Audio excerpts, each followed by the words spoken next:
अस्सलाम वालेकुम, welcome back to my YouTube channel smooth script novels. और जो नॉवल हम लोग पढ़ रहे थे ऐसी की तैसी, जिसकी राइटर हैं रिमशा हुसैन, उसकी ये सेकंड एपिसोड है। और पहले एपिसोड इसकी बहुत मज़े की थी। बहुत फ़नी सा नॉवल है ये, बहुत इंटरेस्टिंग है। बहुत डिफरेंट डिफरेंट टाइप्स के कैरेक्टर्स हैं और बहुत अब इसमें डिफरेंट डिफरेंट किस्म के हैं कैरेक्टर्स हैं, बट बहुत मज़े का है। अब इसका सेकंड एपिसोड स्टार्ट करते हैं कि उसमें क्या होगा। मैं ना कहूँगा तो कौन सा आप नहीं देंगी, अरीश से सर झटक कर बोला। क्यूट होने के साथ साथ क्लेवर भी हो। चाहत इम्प्रेस होती ज़ोर से अपना हाथ उसके बाजू पर मारा, जिससे अरीश जब्त करता रह गया। एडवाइस दे और जाए। अरीश अपना बाजू से हिलाता इससे बोला, बड़े ही कोई नाजुक मिजाज हो। खैर, मैं ये कहने वाली थी कि ये जो वन साइडेड लव होता है ना, गले की हड्डी की तरह होता है, जिसको ना इंसान उगलता पा सकता है और ना निगल भूल सकता है। मैं तुम्हें इसलिए बता रही हूँ क्योंकि मैं खुद इस मंजिल की मुसाफिर हूँ। चाहत ने हमदर्द भरे लहजे में कहा, इस किश्ती का मुसाफिर होता है। अरीश अपनी ऐनक ठीक करता इसकी आखिरी जुमला दुरुस्त करने लगा तो चाहत तब उठी। तुम सब बस मेरी उर्दू के ठीक करते रहना, मेरे जुमले पकड़ते रहना, पर मेरी बात को सीरियस ना लेना। चाहत नाक मुंह चढ़ाती रुख मोड़कर बोली तो अरीश समझ नहीं पाया ये अचानक उसको हो क्या गया है, मगर उसके जानने में कोई दिलचस्पी नहीं थी। तभी वहाँ दानियाल अभी आ गया। गाइस, एक बैड न्यूज़ है। दानियाल कैफ़े आता अरीश और वहाँ बैठे अपने क्लास फेलो से बोला, जिनके साथ चाहत भी बैठी हुई थी। उसकी आवाज़ पर दूर बैठी मिनाहल भी मुतवज्जो हुई। कौन सी न्यूज़? चाहत ने सवालिया नज़रों से इसको देखा। टोनी है ना, हमारी यूनिवर्सिटी का न्यू स्टूडेंट, किसी ने उसके घर जाकर उस पर हमला किया। दानियाल ने बताया। टोनी तो कोई स्टूडेंट नहीं हमारी यूनिवर्सिटी में। हरीश अपनी ऐनक ठीक करता उससे बोला, अरे वही टोनी, मिनाहिल का दोस्त। दानियाल ने कहा तो सबकी ज़ुबान से ओ निकला। ओ माय गॉड, वो ठीक तो है? मिनाहिल ने परेशानी से पूछा। अस्पताल में एडमिट है, हम जाएंगे इयादत के लिए। वैसे खतरे वाली बात नहीं, उसका बस हाथ जख्मी हुआ है। दानियाल ने उसको तसल्ली करवाई, जबकि अरीश को उसका यूं टोनी के लिए परेशान होना पसंद नहीं आया था। हाथ जख्मी है तो इसमें ऐसी भी क्या बात है जो अस्पताल एडमिट हो गया, पट्टी कर देता खुद ही। अरीश ने अपनी राय देना ज़रूरी समझा। वही तो, कौन सा किसी ने उसका सर फाड़ा जो अस्पताल एडमिट हो गया है? ख्वामखा फजूल खर्चा। चाहत अरीश की बात से मुत्तफिक हुई। टोनी इतना स्वीट है, किसी की इससे क्या दुश्मनी जो रात में इस पे हमला कर दिया, वो भी इसके घर जाकर। हम कल साथ थे, तब तो वो बिल्कुल ठीक था। मैं टोनी को जानती हूँ, वो बहुत स्वीट है। मिनाहल की टोनी का बहुत अफसोस हुआ। शायद जिसने हमला किया है इसको शुगर का मसला है। अरीश की बात और इसके बोलने का अंदाज देखकर चाहत को इतनी सीरियस सिचुएशन में हंसी आ गई। इट्स नॉट फनी यार। मिनाहल को चाहत का इस कदर हंसना पसंद नहीं है। सॉरी यार, वो बस मैं अरीश की मासूमियत पे हंस रही थी। क्या पते की बात की है इसने? जब तुमने स्वीट कहा तो अरीश ने शुगर मिल बोला, मतलब सीरियसली? चाहत इतना बोलकर फिर से हंसने लगी तो अरीश अपनी जगह चोर सा बन गया। दानियाल ने तासुब में चाहत को देखा। मेरे ख्याल से हमें हॉस्पिटल जाना चाहिए, टोनी से मिलना है। मिनाहिल चाहत और अरीश को इग्नोर करती दानियाल से बोली, हाँ लेट्स गो, यूनी के बाकी लोग भी जा रहे हैं, हमें भी चलना चाहिए। दानियाल उसकी बात से मुत्तफिक हुआ। हम भी चलेंगे, चाहत संजीदा होती हुए बोली। अना नहीं आएगी क्या आज यूनी? मिनाहिल ने अना को नहीं देखा तो चाहत से पूछा। कल तो उसने अपनी लीव का मुझे नहीं बताया था, शायद वो ना आए। खैर, हमें अब निकलना चाहिए, चाहत ने कहा। चलो, दानियाल ने कहा तो सब ने सर इस बात में हिलाया। निकम्मी की निकम्मी रहना तुम, बल्कीस बेगम आटे का सत्यानाश करती अना से बोली। क्या निकम्मी? आपको गुनाह मिलेगा, यूं आटे को मुझसे ज़ाया करवा रही हैं। अना अपने हाथों को देखकर बल्कीस बेगम से बोली, देख अना, तेरी नानी लखनऊ से आ रही हैं। मैंने वहाँ बड़ी बड़ी बातें छोड़ी हुई हैं कि अना को सब कुछ आता है। अब अगर तूने इनके सामने अपने फोड़पना मुजाहिरा किया तो वो अपना हाल सोच लो। बल्कीस बेगम धमकी आमेज लहजे में उससे बोली, बड़ी बड़ी बातें छोड़ते वक्त आपकी नज़रों के सामने मेरा चेहरा नहीं आया, और आप क्यों करती हैं ऐसा? आपकी छोटी झूठी बातों का खमियाजा भुगतना मुझे पड़ता है।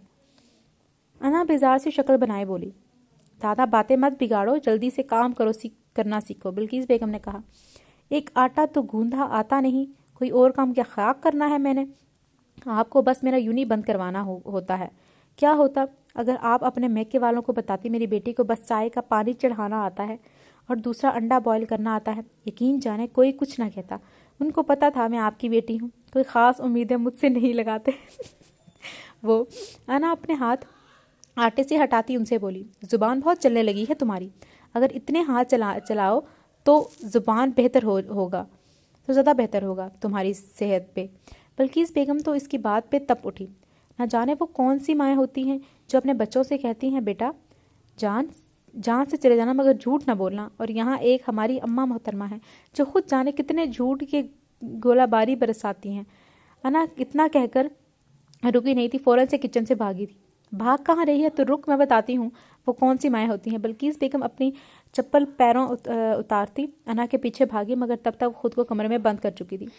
क्या वो देखने में इतना ख़तरनाक था जो तुम हाथ की चोट के दर्द की बजाय डर कर बेहोश हो गए? चाहत राजदाराना अंदाज में टोनी से बोली, जो अभी तक डरा सहमा था। यार चाहत, क्यों बेचारे को डरा रही हो? दानियाल ने चिढ़कर चाहत से कहा, जो जब से अस्पताल आई थी तब से उल्टे सवाल करके सबको परेशान कर रही थी, किसी और को बोलने का मौका दिए बिना। डरा कहाँ रही हूँ? मैं तो बस इयादत करने आई हूँ, अच्छे से करने की कोशिश कर रही हूँ। चाहत मुँह बसोर कर बोली। टोनी, तुम चाहत को छोड़ो, मुझे ये बताओ, कल तो तुम बिल्कुल ठीक थे, फिर ये हमला कैसे और क्यों, किसने किया? मिनाहल ने फिर सवालों का हिस्सा डाला। मुझे नहीं पता कौन था और मेरे साथ क्यों किया ऐसा, और तुम चारों मुझे डिप्रेशन में मुब्तला कर रहे हो। टोनी तकरीबन चीख कर बोला, मैंने तो ऐसा कोई सवाल नहीं किया। अरीश अपनी ऐनक ठीक करता उससे बोला, और मैंने भी ये फजूल सवालात करना तो लड़कियों की आदत होती है। दानियाल ने अरीश की हाँ में हाँ मिलाई।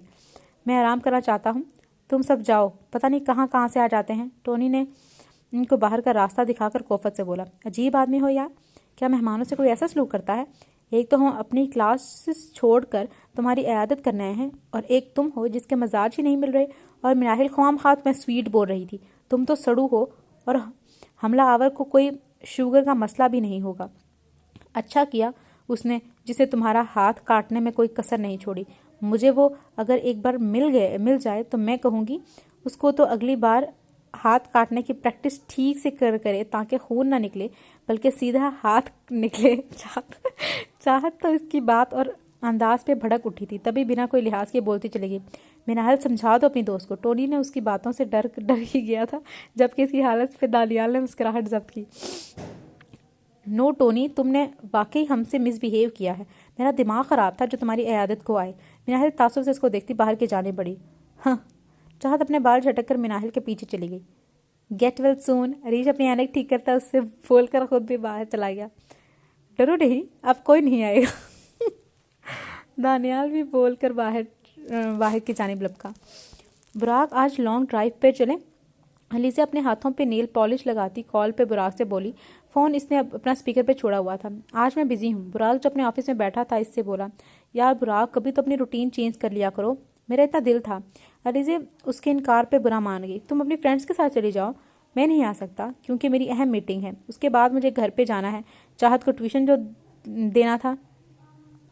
बुराक ने मसरूफ़ अंदाज में बताया। एक तो ये चाहत बुराक, मुझे समझ नहीं आता उसकी पढ़ाई का ठेका तुमने अपने सर क्यों लिया? ख्वामखा तुम्हारा वक्त ज़ाया करेगी और कुछ नहीं करना उसने। अलीज़े कोफत भरे अंदाज में बोली, वो मेरा मसला है अलीज़े, मैंने अगर ये फ़ैसला लिया है तो कुछ सोच कर लिया होगा। बुराक संजीदी से बोला, आई नो, बट मैं कहना मुझे काम है, कुछ फिर बात होगी, बाय। अलीज़ा कुछ कहने वाली थी जब बुराक उसकी बात दरमियान में काटा। अपनी बात कहने के बाद कॉल कट कर दी, जिस पर अलीज़ा ने दांत कुछ कर रह गए। कहीं बाहर चले? फैसल साहब अपने घर की छत पर खड़े सामने वाली छत पर मौजूद शीला बेगम से बोले, अना घर पर है। इन्होंने आहिस्ता आवाज़ में बताया। आज से कई साल पहले जब कहता था तो कहती थी अब्बा घर पे हैं, और अब ये अना। फैसल साहब खासा बदमज़ा हुए। जी हाँ, क्योंकि तब मेरे दादा साहब का ज़माना था और अब मेरा ज़माना है। इन दोनों की मुलाकात हो और अना की एंट्री ना हो, नामुमकिन सी बात थी। तुम कहाँ से टपक आती हो? क्या तुम्हें कोई काम नहीं होता सिवाय हमारी जासूसी करने के? फैसल साहब ने इसको घूर कर बोले, आप दोनों अगर अपनी हरकतों से बाज आ जाए ना तो मुझे ऐसा करने की ज़रूरत ही ना पड़े। अना ने उन्हीं के अंदाज में कहा। अना नीचे जाओ तुम, शीला बेगम ने उससे कहा। मैं नहीं जा रही, आपको मेरे साथ जाना होगा, अना ने ज़िद्दी लहजे में कहा। मैं तुमसे बड़ी हूँ, तुम वो करो जो मैं कहूँगी, शीला बेगम ने रौब से कहा। बड़ी आप घर पे हैं, अभी आप मुजरिम हैं और एक नामहरम से आंख मटका करने के जुर्म में आपका छत पर आना मुअत्तल कर दिया जाता है। अना ने गर्दन तान कर कहा, ऐसा जुल्म ना करना, मैं कभी तुम्हें माफ़ नहीं करूँगा। शीला बेगम से ज़्यादा इस बात का सदमा फैजल साहब को लगा। आपसे माफ़ी मांग कौन रहा है, और आप चलें, पहले गपशप कर लिया, बहुत गपशप कर लिया। अना फैसल साहब को जवाब देती शीला बेगम से बोली और हमेशा की तरह उनको ज़बरदस्ती अपने साथ लेकर चली गई। चाहत गाड़ी बुराक के घर के पास रुकवाती तेज़ कदमों के साथ घर के अंदर की तरफ बढ़ी। आज वो आना तो जल्दी चाहती थी मगर देर हो गई थी। कुछ इसकी गलती थी कि कुछ ड्राइवर की, और फिर ट्रैफिक का मसला भी हो गया था और अब उसको पता था बुराक उसकी ताज़ा तरीन बेइज्जती ज़रूर करेगा। वो हमेशा की तरह अपने ढीठ होने का सबूत भी पेश करेगी। चाहत अभी ड्राइंग रूम जाने वाली थी कि इसकी नज़र लाउंज में बैठे बुराक पर पड़ी तो इसने अपने कदम लाउंज की जानिब बढ़ाए। क्या मैं अंदर आ सकती हूँ? चाहत लाउंज के दरवाजे पर खड़ी उससे इजाज़त तलब हुई। नहीं, जवाब बुराक ने सर स्पॉट अंदाज में फ़ौरन से दिया। हाय अल्लाह, क्यों इतनी दूर से आई हूँ पढ़ने के लिए और ऐसे ही चली जाऊँ? ये तो नाइंसाफ़ी हुई। चाहत जल्दी से लाउंज में आती इससे बोली, चाहत तुम्हारी ट्यूशन का टाइम 4 बजे है और तुम 5 बजे आई हो। तुम्हारा ख्याल में मैं कोई दुनिया जहान का वेला इंसान हूँ जो तुम्हारे जब दिल चाहे आ जाती हो? कोई वक्त की पाबंदी होती है? चाहत की बात पर बुराक सख्त लहजा इख्तियार करके बोला। हाय अल्लाह, चाहत कितनी चाहत से ले रहे हैं, नाम कितनी चाहत से ले रहे हैं। अगर ऐसा ही रहा तो मैं जो थोड़ा बहुत मुश्किल से याद किया है वो भी भूल जाना है। चाहत यकटक इसकी जानिब देखकर सोचने लगी। ओ हेलो, तुमसे बात कर रहा हूँ। बुराक ने चुटकी बजा के इसको होश में लाना चाहा। जी मैं सुन रही हूँ, आप क्या बोल रहे हैं? हड़बड़ाहट में जाने वो क्या बोल गई उसे खुद भी अंदाज़ा नहीं हुआ। मैं पूछ रहा हूँ कैसी हो, खाना खा कर आई हो या यहाँ खाओगी? जवाब में बुराक ने मीठा सा तंज किया जिसे वो खिलाई हुई। आप मजाक बहुत अच्छा कर लेते हैं। चाहत मुस्कुराती नजरों से इसको देख कर बोली, मैं सीरियस हूँ। चाहत तुम क्यों हो इतनी लापरवाह? 22 साल की हो मगर एक तुम्हारी लावाबालीपन है जो जाने का नाम तक नहीं लेता। बुराक ने संजीदगी से इसको देखा कर कहा, सॉरी, आइंदा वक्त पर आऊँगी। चाहत मासूम शक्ल बनाते बोली तो बुराक ने उसकी मासूम शक्ल देखकर नफ़ी में सर हिलाया। बैठो। बुराक खुद बैठता उसको भी बैठने का इशारा करने लगा। शुक्रिया। चाहत मुस्कुरा कर कहती सोफे पर बैठ गई। बुक्स दो अपनी, बुराक ने कहा तो चाहत ने जल्दी से अपनी बुक्स इसको दी। चची जान नहीं घर पे? चाहत ने सुलेहा बेगम को आसपास नहीं देखा तो पूछा। अम्मी इस वक्त आराम करती हैं, बुराक ने बताया। अच्छा। चाहत ने समझने वाले अंदाज में सर हिलाया। तुम कुछ खाओगी? बुराक उसकी किताब पे नज़र जमाता पूछने लगा। हाँ ना, मुझे बहुत भूख लगी है, खाना नहीं खा कर आई। आप ऐसे करें किसी मुलाजिम को बिरयानी आलू की चिप्स लाने का कहें, साथ में जूस वगैरह, कबाब, चिकन कढ़ाई। या अल्लाह, इतनी हंसी आ रही है। कढ़ाई, ये सब अगर पेट भरा हुआ होगा तो पढ़ाई भी अच्छे से हो जाएगी।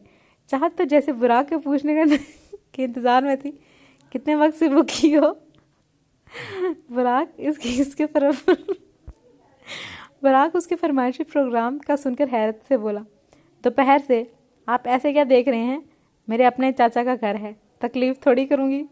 वो तो अभी भूख की वजह से खानों के नाम ठीक से नहीं आ रहे, वरना ठीक से बताती। चाहत बुराक की खुद पर नजर महसूस करते हुए बोली, वो मैं भी सोचूं, आलू के चिप्स का और बिरयानी का एक साथ किसी को खाता नहीं देखा। बुराक ने तंज किया। आप डाइट कॉन्शियस हैं तभी ऐसी चीज़ें नहीं खाते, वरना आलू की चिप्स खाने के बाद बिरयानी खाने का एक अलग मज़ा है। चाहत अपनी हुज्जत मिटाने के गर्ज से बोली, मैं तुमसे बहस नहीं करना चाहता, पहले पढ़ लो, इसके बाद खाना कुछ। बुराक ने कहा। अगर यही करना था तो पूछा क्यों? चाहत का मुंह बन गया। फरजाना, चाहत मैडम के लिए कुछ खाने का लाओ। बुराक उसके ड्रामाई अंदाज पर सर झटका मुलाजमा से बोला तो चाहत की पांचों खुशी के मारे फैल सी गई। कुछ मिनट्स बाद फरजाना खाना लेकर आई तो चाहत ने जल्दी से ट्रे अपनी जानिब खिसकाई और मगर अंदाज में खाने में मसरूफ़ होगी। बुराक बस हैरत से इसको देख रहा था, जिसकी खाने का अंदाज चीख कर बता रहा था कि जैसे इसने ज़िंदगी में पहली बार खाना खाया था। चाहत, यार आज तक क्या हो गया है, क्यों नतीदों की तरह खाने पे टूट पड़ी हो? बुराक कहे बिना ना रह पाया। क्यों खाने के लिए पेट बस नतीदों के लिए होता है, आम इंसान के पास नहीं होता। चाहत बड़े आराम से कहती जूस का गिलास पीने लगी। आप खाएंगे? चाहत को अचानक से ख्याल आया तो पूछा। उसकी बात पर बुराक ने अपनी नज़रें ट्रे में डाली जहाँ इसके लिए ऐसा कुछ खाने का बचा नहीं था जो चाहत उससे पूछ रही थी। बड़ा जल्दी ख्याल आ गया, बुराक ने तंज किया। ख्याल देर आया या सवेर, गनीमत जानिए कि आया। पर खैर, आप ठहरे डाइट कॉन्शियस, हम गरीबों वाला खाना क्यों खाएंगे? चाहत पटर पटर बोलती अपने हाथ साफ करने लगी। फरजाना बर्तन उठा लो, गरीब गरीब उफ। चाहत आफंदी खाना नोश कर चुकी हैं। बुराक चाहत को घूरता दोबारा से मुलाजमा को आवाज़ देने लगा जो इसकी एक ही पुकार पर हाजिर हो गई थी। सुनो फरजाना, खाना तो तुमने अच्छा बनाया था, मगर बिरयानी के साथ रायता देना भूल गई थी। कितनी फनी है ये। अगली बार याद से पहले रायता मेरे सामने करना। उसके कुछ और वो क्या है ना, बिना रायते के चावल फीके फीके से लग रहे थे। फरजाना बर्तन उठाने लगी तो चाहत ने कहा,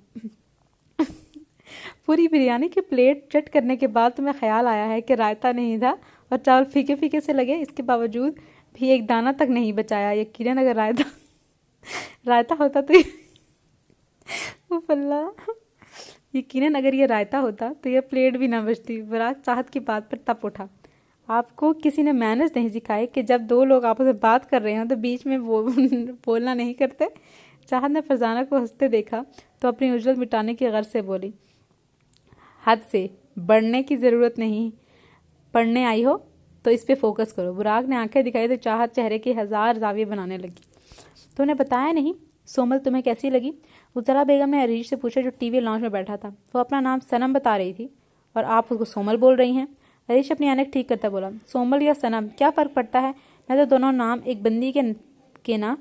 तुम बस ये बताओ कि वो लगी कैसी तुम्हें? उजाला बेगम मुतजस्सिस लहजे में बोली। ठीक थी, अरीश ने कहा। बात आगे बढ़ाऊं फिर मैं? उजाला बेगम ने खुश होते हुए बोला, मैं शादी नहीं करूंगा, पहले ही से बता चुका हूँ, फिर बार बार एक बात का तस्करा क्यों? अरीश झंझला कर बोला, मेरा बेटा मेरी पसंद की हुई लड़की से शादी करेगा। अशरफ जान घर में दाखिल हुए इनकी बातें सुन चुके थे, तभी बोले, रियली? तुम्हें लगता है मैं ऐसा होने दूंगी? उजाला बेगम तंजिया भरी नज़रों से इनको घूर कर बोली, तुमसे पूछ कौन रहा है? अशरफ साहब ने कोफत से उनको देखा। शादी किससे करनी है किससे नहीं ये मेरा अपना फैसला होगा।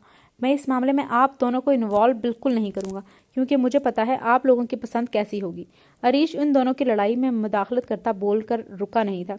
तुम्हारी तरह जुबान दराज है अरीश, तुम्हारा तो पूरा ख़ानदान ही जाहिलों से भरा हुआ है। अशरफ साहब ने नखुवत से उनको देख कर कहा, जी जी, आपके ख़ानदान वाले तो तबलीग के ढोल बजाते हैं, गूंगे बहरे हैं। हाँ हाँ, उजाला बेगम उनको करारा जवाब देती वॉकआउट कर गई।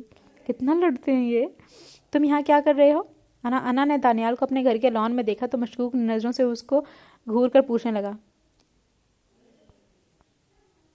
एनी, ये बटन जैसी आंखें नीचे करो और मेरी बात गौर से सुनो, वो भी कान खोल कर। दानियाल कोहनियों के कफ फोल्ड करता रोब से उसको बोला, ओ हेलो चलगूजे की शक्ल वाले, तुम हो कौन जो मैं बात सुनूं? वो भी कान खोल कर। मेरे दिन इतने बुरे भी नहीं आए, समझे तुम? अना ने लड़का अंदाज में कहा, मैं तुम्हें चलगोजे की शक्ल वाला लगता हूँ? खुद क्या हो तुम? चलाक लोमड़ी, सड़ी हुई क्या है, बॉलीवुड की हॉरर फिल्म की डायन, आत्मा, जिन, भूतनी। दानियाल को अपने लिए नाम सुनकर सदमे के मारे खुला का खुला रह गया था। उसको नित नए लकबों से नवाज दिया। साथ में अगर दोनों को रखेंगे तो चलगूजा तुमसे ज़्यादा बेहतर होगा। और ख़बरदार, जो तुमने मेरी शान में कोई गुस्ताही भी की तो आत्मा, भूतनी, जिन, ये सब तुम और तुम्हारी बीवी होंगे। मेरी खूबसूरत से मुकाबला तो ऐश्वर्या राय तक नहीं कर सकती। तुम किस खेत की मूली हो? अना नाक सुकोड़ कर बोली, खुशफहमी की दुकान। मैं तुमसे बस ये कहूँगा, शैला बीबी से कहो दानियाल उनका इंतज़ार कर रहा है, जल्दी से तैयार होकर आए। दानियाल सर झटक कर बोला, सुनो मिस्टर मच्छरदानी, मेरी दादी का नाम ज़रा तमीज़ से लिया करो। दोबारा उन्हें बीबी कहा ना तो अपना हशर सोच लेना। दूसरी बात, उनका नाम शैला ज़रूर है मगर वो शीला की जवानी वाले कटरीना कैफ नहीं जो तैयार होकर तुम्हारे साथ चल पड़ेंगी। अना तो तप उठी, देखो भटकी हुई आत्मा, यूं प्यार करने वालों के दरमियान आकर तुम्हारी आत्मा को चैन तो आना चैन तो आना नहीं तो अच्छा नहीं मेरे दादा और तुम्हारी दादी का मिलन हो जाए। क्या पता उससे तुम्हारी भटकी हुई आत्मा को चैन आ जाए। दानियाल उसके कंधे पर बाजू रखता दोस्ताना अंदाज में बोला तो अना के सर पर लगी और तलवे पे बुझी। डोंट क्रॉस योर लिमिट्स, और तुम्हारी हिम्मत कैसे हुई मुझे भटकी हुई आत्मा कहने की। अना उसका बाजू हटाते गुस्से से फिबरी हुई। जिस तरह तुम उन दोनों की मुलाकात में टपक पड़ती हो ना, उससे तो यही गुमान होता है तुम 100 साल 1000 साल की भटकी हुई आत्मा हो जिसको अपना प्यार नहीं मिला तो अब किसी और का प्यार देखकर जल जाती है और दरमियान आ जाती है रंग में भंग डालने। दानियाल बालों में हाथ फेर कर बोला, तुम्हें छोड़ूंगी नहीं। दानी मानी कानी नानी। अना अपनी चप्पल उतार कर इसके नाम का सत्यानाश करके बोली, चप्पल को दूर करो मुझसे। आना मनाना तना अच्छा अना मना तना फना। दानियाल अपने कदम पीछे की जानिब खिसकाता उसके जवाब में अना ने चप्पल उसकी जानिब उछाली तो दानियाल जल्दी से नीचे झुक गया, जिससे चप्पल उसको तो नहीं लगी। या अल्लाह तेरा शुक्र। दानियाल ने शुक्र अदा किया, ये वाला पक्का। अना ने दूसरी चप्पल उसकी जानिब फेंकी तो दानियाल ने वो कैच की। वो जोश में आता हाथ में पकड़ी चप्पल को बाल समझता किस करने वाला था, मगर चप्पल का ख्याल आते ही जल्दी से अना की जानिब फेंकी। अना जो इस आफ्ताब के लिए तैयार नहीं थी सीधा इसके सर पर लगी। हा हा हा, मज़ा आ गया, दिल गार्डन गार्डन हो गया, बोले तो बाग बाग हो गया। दानियाल जोर से कहका लगाता उससे बोला, जबकि अना का चेहरा गुस्से से लाल भभूरा हो गया था। दानी। अना दांत कुचकुचाती उसको खूंखार नज़रों से देखने लगी। अरे अरे ये क्या हो रहा है। बल्कीस बेगम और शीला बेगम जो बाजार जाने के लिए बाहर जाने वाली थी, इन दोनों को नज़रों ही नज़रों में गोलाबारी करते देखा तो पूछा, फातिहा पढ़ लें आप इस पे। हाँ, दांत पीसकर बोल कर दानियाल की तरफ जाने वाली थी जब शीला बेगम ने इसका बाजू पकड़ लिया। लो यूं जहान। दानियाल शीला बेगम को फ्लाइंग किस देता बोला, लव यू जाने जहान। दानियाल शीला बेगम की फ्लाइंग किस देता बोला, लव यू जाने जहान। दानियाल शीला बेगम को फ्लाइंग किस देता बोला, क़यामत की निशानी। बल्कीस बेगम दानियाल की बात पे और शीला बेगम का लाल अंगारा चेहरा देखती कानों को हाथ लगाने लगी। दादी छोड़े मुझे, आज मुझे कोई नहीं रोकेगा। अना अपना बाजू आज़ाद करवाते उनसे बोली, छोड़ो अब क्या बच्चों की तरह झगड़ा किया हुआ है। शीला बेगम ने उसको डपटा, ऐसे कैसे छोड़ो, इस जकूटा जिन ने मुझे भटकती आत्मा जिन भूतनी और जाने क्या कुछ कहा है। चप्पल अलग से मारी है मुझे और आप कह रही हैं कि मैं जाने दूं? कभी नहीं। अना गुस्से से नाक फुलाकर बोली, इंसान है, कभी कभार ज़बान से सच बाहर आ जाता है, ऐसे लड़कर तो तो नहीं करते ना फिर। शीला बेगम ने बेध्यानी में जाने क्या कह गई। उनको एहसास तब हुआ जब दानियाल का कहका सुना। हा हा, क्या बात की है शैला जानी, दिल को करार आया, पहली बार आया। ओ वो आना ओ फाना हो जावा। दानियाल बाहें फैलाकर गाने की टांग मड़ोड़ता अना को आग लगाता उनके घर से बाहर निकल गया। आपने अच्छा नहीं किया। अना खफकी से उनको देखकर कहती चली गई, मेरी फूल जैसी बच्ची को जिन भूतनी कहकर नाइंसाफ़ी की है। बल्कीस बेगम हाथ नीचे कर बोली, तुम्हारी फूल जैसी बच्ची किसी बम गोले से कम नहीं, जहाँ जाती है बम धमाका करके आती है। शीला बेगम सर झटक कर बोली, बुराक तुम्हारा दिमाग में क्या चल रहा है। बुराक अपने ऑफिस में काम कर रहा था जब सुलेहा बेगम उसके पास बैठकर बोली, क्या मतलब मेरे दिमाग में क्या चल रहा है। बुराक उनकी बात समझ नहीं पाया। तुमने कहा था तुम्हें चाहत जहर लगती है, तो इसको ट्यूशन पढ़ाने का मकसद, तुम तो उसको नापसंद करते हो ना, फिर ये सब क्यों कर रहे हो। चाहत की स्टडी में तुम्हारा क्या लेना देना। सुलेहा बेगम गौर से इसका चेहरा देखकर कहा जो बेतासुर था, आप मुझ पर शक कर रहे हैं। बुराक ने संजीदगी से पूछा, क्या शक करने वाली बात है। सुलेहा बेगम ने उल्टा उससे सवाल दागा, नहीं वो मेरी कज़न है, इस लिहाज से मैं बस उसकी मदद करना चाह रहा हूँ। बुराक ने जवाब दिया, अल्लाह करे ऐसा ही हो। सुलेहा बेगम को यकीन नहीं आया। ऐसा ही है, बुराक ने हल्का सा मुस्कुरा कर कहा। इतनी सैड। चाहत मोबाइल में कोई नावल पढ़ते रोने लगी। हाय, मुझे पता होता इसकी एंडिंग सैड होगी तो मैं कभी ना पढ़ती। चाहत अब की टिश्यू पेपर से अपनी आंखें साफ करती खुद से बोली, अल्लाह पूछे इन राइटर से जो हम मासूम रीडर्स को रुलाती हैं। बंदा हंसी मजाक देता है, इमोशंस एक हद तक ये क्या बात हुई कि पढ़ने वाले को रोने पे मजबूर कर दिया जाए? कितने कीमती आंसू हैं मेरे जो बेमौल हो रहे हैं। चाहत का रोना कम होने को नहीं आ रहा था। अना को बताती हूँ, वो भी तो रोए। मैं अकेली क्यों रोऊं? दोस्त इस दिन काम नहीं आएंगे तो किस दिन आएंगे? चाहत खुद से कहती अना का नंबर डायल करने लगी। दूसरी तरफ अना गहरी नींद में थी जब उसका मोबाइल रिंग करने लगा, मगर उसके सोते हुए वजूद में हल्की सी भी जुम्बिश नहीं हुई। कहाँ मर गई? कॉल उठाओ अना। चाहत दोबारा नंबर डायल करने लगी, मगर तब भी जवाब मौसूल ना हुआ। चौथी बार भी कॉल उठाई गई थी।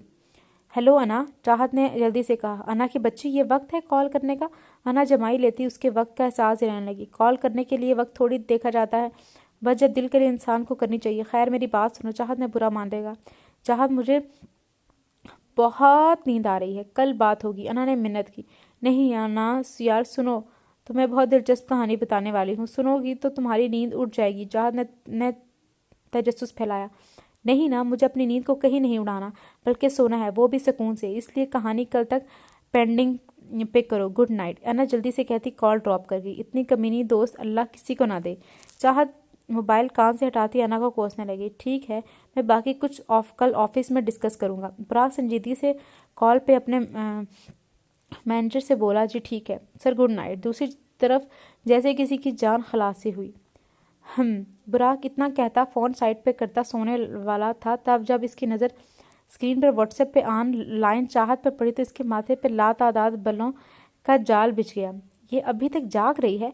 बुराक इसके नंबर को देखते दांत पीसकर सोचकर इसको कॉल में आने लगा। चाहत अब व्हाट्सएप पे लोगों को स्टेटस देख रही थी जब उसके नंबर पे कॉल आई। नंबर को देखकर उसने ज़ोर से आंखें को मींचा।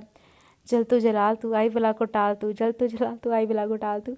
चाहत कॉल रिसीव कर किए बिना जल तू जलाल तू का विर्द करने लगी, मगर कॉल आना बंद ना हुई तो इसने गहरी सांस ली। लो जी आ गई मौसूफ की कॉल। अब फिर पूछेंगे क्यों जाग रही हो? अब तक चाहत ने अपने फ़ोन पे बुराक की कॉल को आता देखा तो बड़बड़ाई। हेल, अभी तक जाग रही हो? वक्त देखा है, रात के 2 बज रहे हैं। चाहत को हेलो कहने का मौका दिए बिना बुराक शुरू होगा। नहीं, मैंने वक्त नहीं देखा, मुझे पता था। वक्त बताने के लिए आप कॉल ज़रूर करेंगे, चाहत ने दांत पीस कर कहा। अभी तक जागने की वजह? बुराक उसकी बात नज़रअंदाज किए बोला। आपकी याद? ओ नहीं, चाहत ने अपना सर माथे दिया। आपकी जुताई का हिजर मुझे सोने नहीं देता। रात को नींद, सुबह का चैन और दिन का सुकून धर्म बरहम करके रख दिया है। चार ड्रामे अंदाज में बोली तो बुराक अपने सेलफोन की स्क्रीन से घूरने लगा। तुम पहली फुर्सत में किसी फिल्म में काम क्यों नहीं करती? यकीन जानो तुम्हारी अदाकारी के जौहर देखकर पहले फल्ला बाहर इन सब लोग को भी अभी आना था। मैं तो देर इसको बंद करती हूँ, दोबारा ऑन करूँगी फिर। अभी तक जागने की वजह? बुराक उसकी बात नज़रअंदाज किए बोला। आपकी याद? ओ नहीं, चाहत ने अपना सर पर हाथ मारा। आपकी जुदाई का हिजर मुझे सोने नहीं देता। रात की नींद, सुबह का चैन और दिन का सुकून दरहम बरहम करके रख दिया है। चाहत ड्रामाई अंदाज में बोली तो बुराक अपने सेलफोन की स्क्रीन को घूरने लगा। तुम पहली फुर्सत में किसी फिल्म में काम क्यों नहीं करती? यकीन जानो तुम्हारी अदाकारी के जौहर देखकर पहली फिल्म में ऑस्कर अवार्ड थमा देंगे। बुराक ने तंज का तीर फेंका लाजमी समझा। हाय अल्लाह, सच्ची? फिर कब लेकर जा रहे हैं आप मुझे? चाहत पर जोश होकर पूछने लगी। कहाँ? बुराक समझ नहीं पाया। ऑडिशन पे, चाहत ने चहक कर बताया। दिमाग ठीक है तुम्हारा? बुराक उसकी बात समझता गुस्से से बोला। दिमाग ख़राब होने वाली क्या बात है? खुद आपने जो अभी बोला कि मुझे पहली फुर्सत में फ़िल्म में काम करना चाहिए, तो मेरे पास फुर्सत ही फुर्सत है। बस अब आप फुर्सत निकालें। चाहत लाड भरे लहजे में बोली तो बुराक ने बड़ी मुश्किल से खुद पे काबू पाया। दुनिया चांद पे पहुंच गई, मगर तुम वहीं की वहीं रहना। बुराक ने जैसे इसको शर्मिंदा करना चाहा। दुनिया वाले तो मुझे भी लेकर जा रहे थे चांद पे मगर मैंने साफ इनकार कर दिया, क्योंकि आप जो ज़मीन पे थे, मैं वहाँ अकेले चांद पर जाकर क्या करती चाहत बड़े अफसोस में लहजे में बोल कर उसको आग लगा गई थी। फजूल बकवास मत करो, बुराक ने नागवारी से कहा। फजूल कहाँ बोल रही हूँ, मैं तो बस आपकी बात का जवाब दे रही हूँ। चाहत ने मासूमियत से कहा। डूब मरो तुम, बुराक तंग आता बोला। आप भी? चाहत बोलकर लब तले दांतों तले तो आ गई। क्या कहा? बुराक ऑफिस से बाहर होता बुधवार बोला। मैंने कहा रात बहुत हो गई है, सो जाए। आपको शौक होगा रात देर तक उल्लू की तरह जागने का, पर मुझे नहीं है। चाहत एक सांस में कहती कॉल कट कर गई। तुम्हें छोड़ूंगा नहीं। बुराक मोबाइल स्क्रीन को घूरता तसव्वुर में चाहत से मुखातिब हुआ। दिल दीवाना ढूंढता है एक हसीन लड़की। बेसुरी आवाज़ बंद करो अपनी। दानियाल जो यूनी ग्राउंड में खड़ा आती जाती लड़कियों को देखकर गाना गा रहा था, सीढ़ियों के पास बैठी अना के कानों में इसकी आवाज़ पड़ी तो इसने कहा, एक्सक्यूज़ मी, तुमने कुछ कहा? दानियाल के आज रंग रूप ही अलग थे। खैर भाई, बड़े खुश लग रहे हो? चाहत ने रहा नहीं गया तो पूछा। जी बस कल किसी को मैंने माथे पे प्यार करके दुआ से नवाजा है तो मूड बड़ा फ्रेश है। दानियाल का इशारा किस जानिब था वो चाहत तो नहीं, अलबत्ता अना अच्छे से समझ गई थी। लोफर कमीना। अना दांत पीस कर उसको गालियों से नवाज कर वहाँ से उठ खड़ी हुई। नवाजिश नवाजिश। दानियाल ने सर को खम दिया देकर गालियों को वसूल किया। अरीश नहीं आया आज? चाहत ने आज उसके साथ अरीश को नहीं देखा तो पूछा। नहीं, वो आज नहीं आया, पर्सनल असाइनमेंट है, उसकी तैयारी में मसरूफ़ है, दानियाल ने बताया। मिनाहल भी नहीं आई, अन्ना का मूड भी ऑफ है। चाहत गहरा सांस भरकर कहती अपने डिपार्टमेंट की जानी पड़ गई। तुम आज यूनिवर्सिटी नहीं गई? सुब्बा बेगम ने मिनाहल को सीढ़ियाँ उतरता देखता तो पूछा। मूड नहीं था, मिनाहल उनका जवाब देती काउच पर बैठ गई। ये कैसा जवाब हुआ? यूनी इंसान पढ़ने जाता है, उसमें मूड का कोई अमल दखल नहीं होता। सबा बेगम को इसकी बात पसंद नहीं आई थी। मूड पे हर बात डिपेंड होती है, अगर वो नहीं होगा तो इंसान क्या खाक पड़ेगा? मिनाहल सर झटक कर कहा, अगली बार मूड हो या ना हो तुम्हें यूनी जाना होगा। सबा बेगम ने सख्ती से कहा। आप क्यों सुबह सुबह मिर्चें चबाई हुई हैं? मिनाहल बेजार हुई। तुम्हारी मामलात के लिए गर्ज है कि ये सुबह का वक्त नहीं है, दोपहर के 2 बज रहे हैं। सबा बेगम ने तंजिया लहजे में उसको बताने लगी। और इतना टाइम हो गया है, मुझे तो अपनी दोस्त से मिलने जाना था। मिनाहल अपना सर पर हाथ मारती जल्दी से उठ कर खड़ी हुई। पता नहीं कैसी दोस्तें हैं तुम्हारी, इनसे ज़रा मिलना जुलना अगर बंद नहीं कर सकती तो एटलीस्ट कम ही कर दो। सबा बेगम ने तासुब भरे नज़रों से देखा। Mom please, her bar lecture मत दिया करें, सख्त किस्म की उकताहट होती है। मिनाहल बेजारी से कहती दोबारा अपने कमरे में जाने लगी, जबकि सबा बेगम उसकी पुश्त को देखती ठंडी सांस भरने लगी। आज चाहत अपने ऑफ वक्त से पहले ट्यूशन पे आ गई थी और बुराक को आज कुछ संजीदा भी लगी। कल जो मैंने काम दिया था वो किया तुमने? बुराक उसकी जानिब देखकर पूछने लगा। चाहत इतना कहती अपने नाखून देखने लगी। रजिस्टर दो अपना, बुराक ने कहा तो चाहत बिना कोई बात किए रजिस्टर उसको थमाया। बुराक पर गौर इसका जायज़ा लेने लगा, जो लेमन कलर के सूट में मरबूत, सर पर अच्छे से दुपट्टा पहने आज बड़े सोबर तरीके से बैठी हुई थी। इसके चेहरे पर कहीं से भी कोई शरारत नज़र नहीं आ रही थी। बुराक ने सोचा था वो जब आएगी तो वो कल रात वाली बहस पे उससे बात करेगा, मगर चाहत का ऐसा अंदाज देखकर उसने अपना इरादा मुलतवी कर दिया। आज तुम खामोश क्यों हो? इतना बुराक से रहा नहीं गया तो पूछ लिया, जबकि अपनी सोचों में गुम चाहत इसके सवाल पर चौंकी थी। आपको पता है? मुझे नहीं पता। चाहत कुछ कहने वाली थी जब बुराक पहले बोल पड़ा। खामोश रहेंगे तो मैं बताऊंगी ना, फिर लग जाइएगा पता। चाहत की बात पर बुराक ने से घूरा। बताओ। बुराक ने जैसे आसान किया। मैं ना कल हार्ट टचिंग स्टोरी पढ़ी थी और आपको पता है मैं बाद में बड़ा रोई। चाहत की शक्ल फिर से रोने वाली हो गई थी। ऐसा क्या था इसमें जो तुम बड़ा रोई? बुराक ने बड़ा लफ्ज़ खींच कर अदा किया। वो सैड एंडिंग थी। उसके कज़न ने अच्छा नहीं किया उस बेचारी अबला नारी मासूम हीरोइन के साथ। ये कज़न होते ही ऐसे हैं, गद्दे कमीने, दगाबाज, बेवफा। चाहत रोते हुए बताती एक बात ये अक्सर फरामोश कर बैठी थी कि वो खुद भी अपने कज़न के साथ बैठी हुई है, जो उसको कड़े जो दोनों से देख कम घूर ज़्यादा रहा है। ऐसा भी क्या कर दिया बेचारी अबला नारी मासूम हीरोइन के साथ उसके कज़न प्लस गधे कमीने दगाबाज बेवफा ने? बुराक दांत किचकिचा कर उससे पूछने लगा तो चाहत खसियानी सी हो गई। उसको अब अपने लफ्ज़ों का एहसास हुआ था। आप क्यों माइंड कर रहे हैं? मैं आपको थोड़ी कुछ बोल रही हूँ, चाहत सटपटा कर बोली। ऐसा भी क्या कर दिया बेचारी अबला नारी मासूम हीरोइन के साथ उसके कज़न प्लस गधे कमीने दगाबाज बेवफा? बुराक ने अपना सवाल दोबारा दोहराया।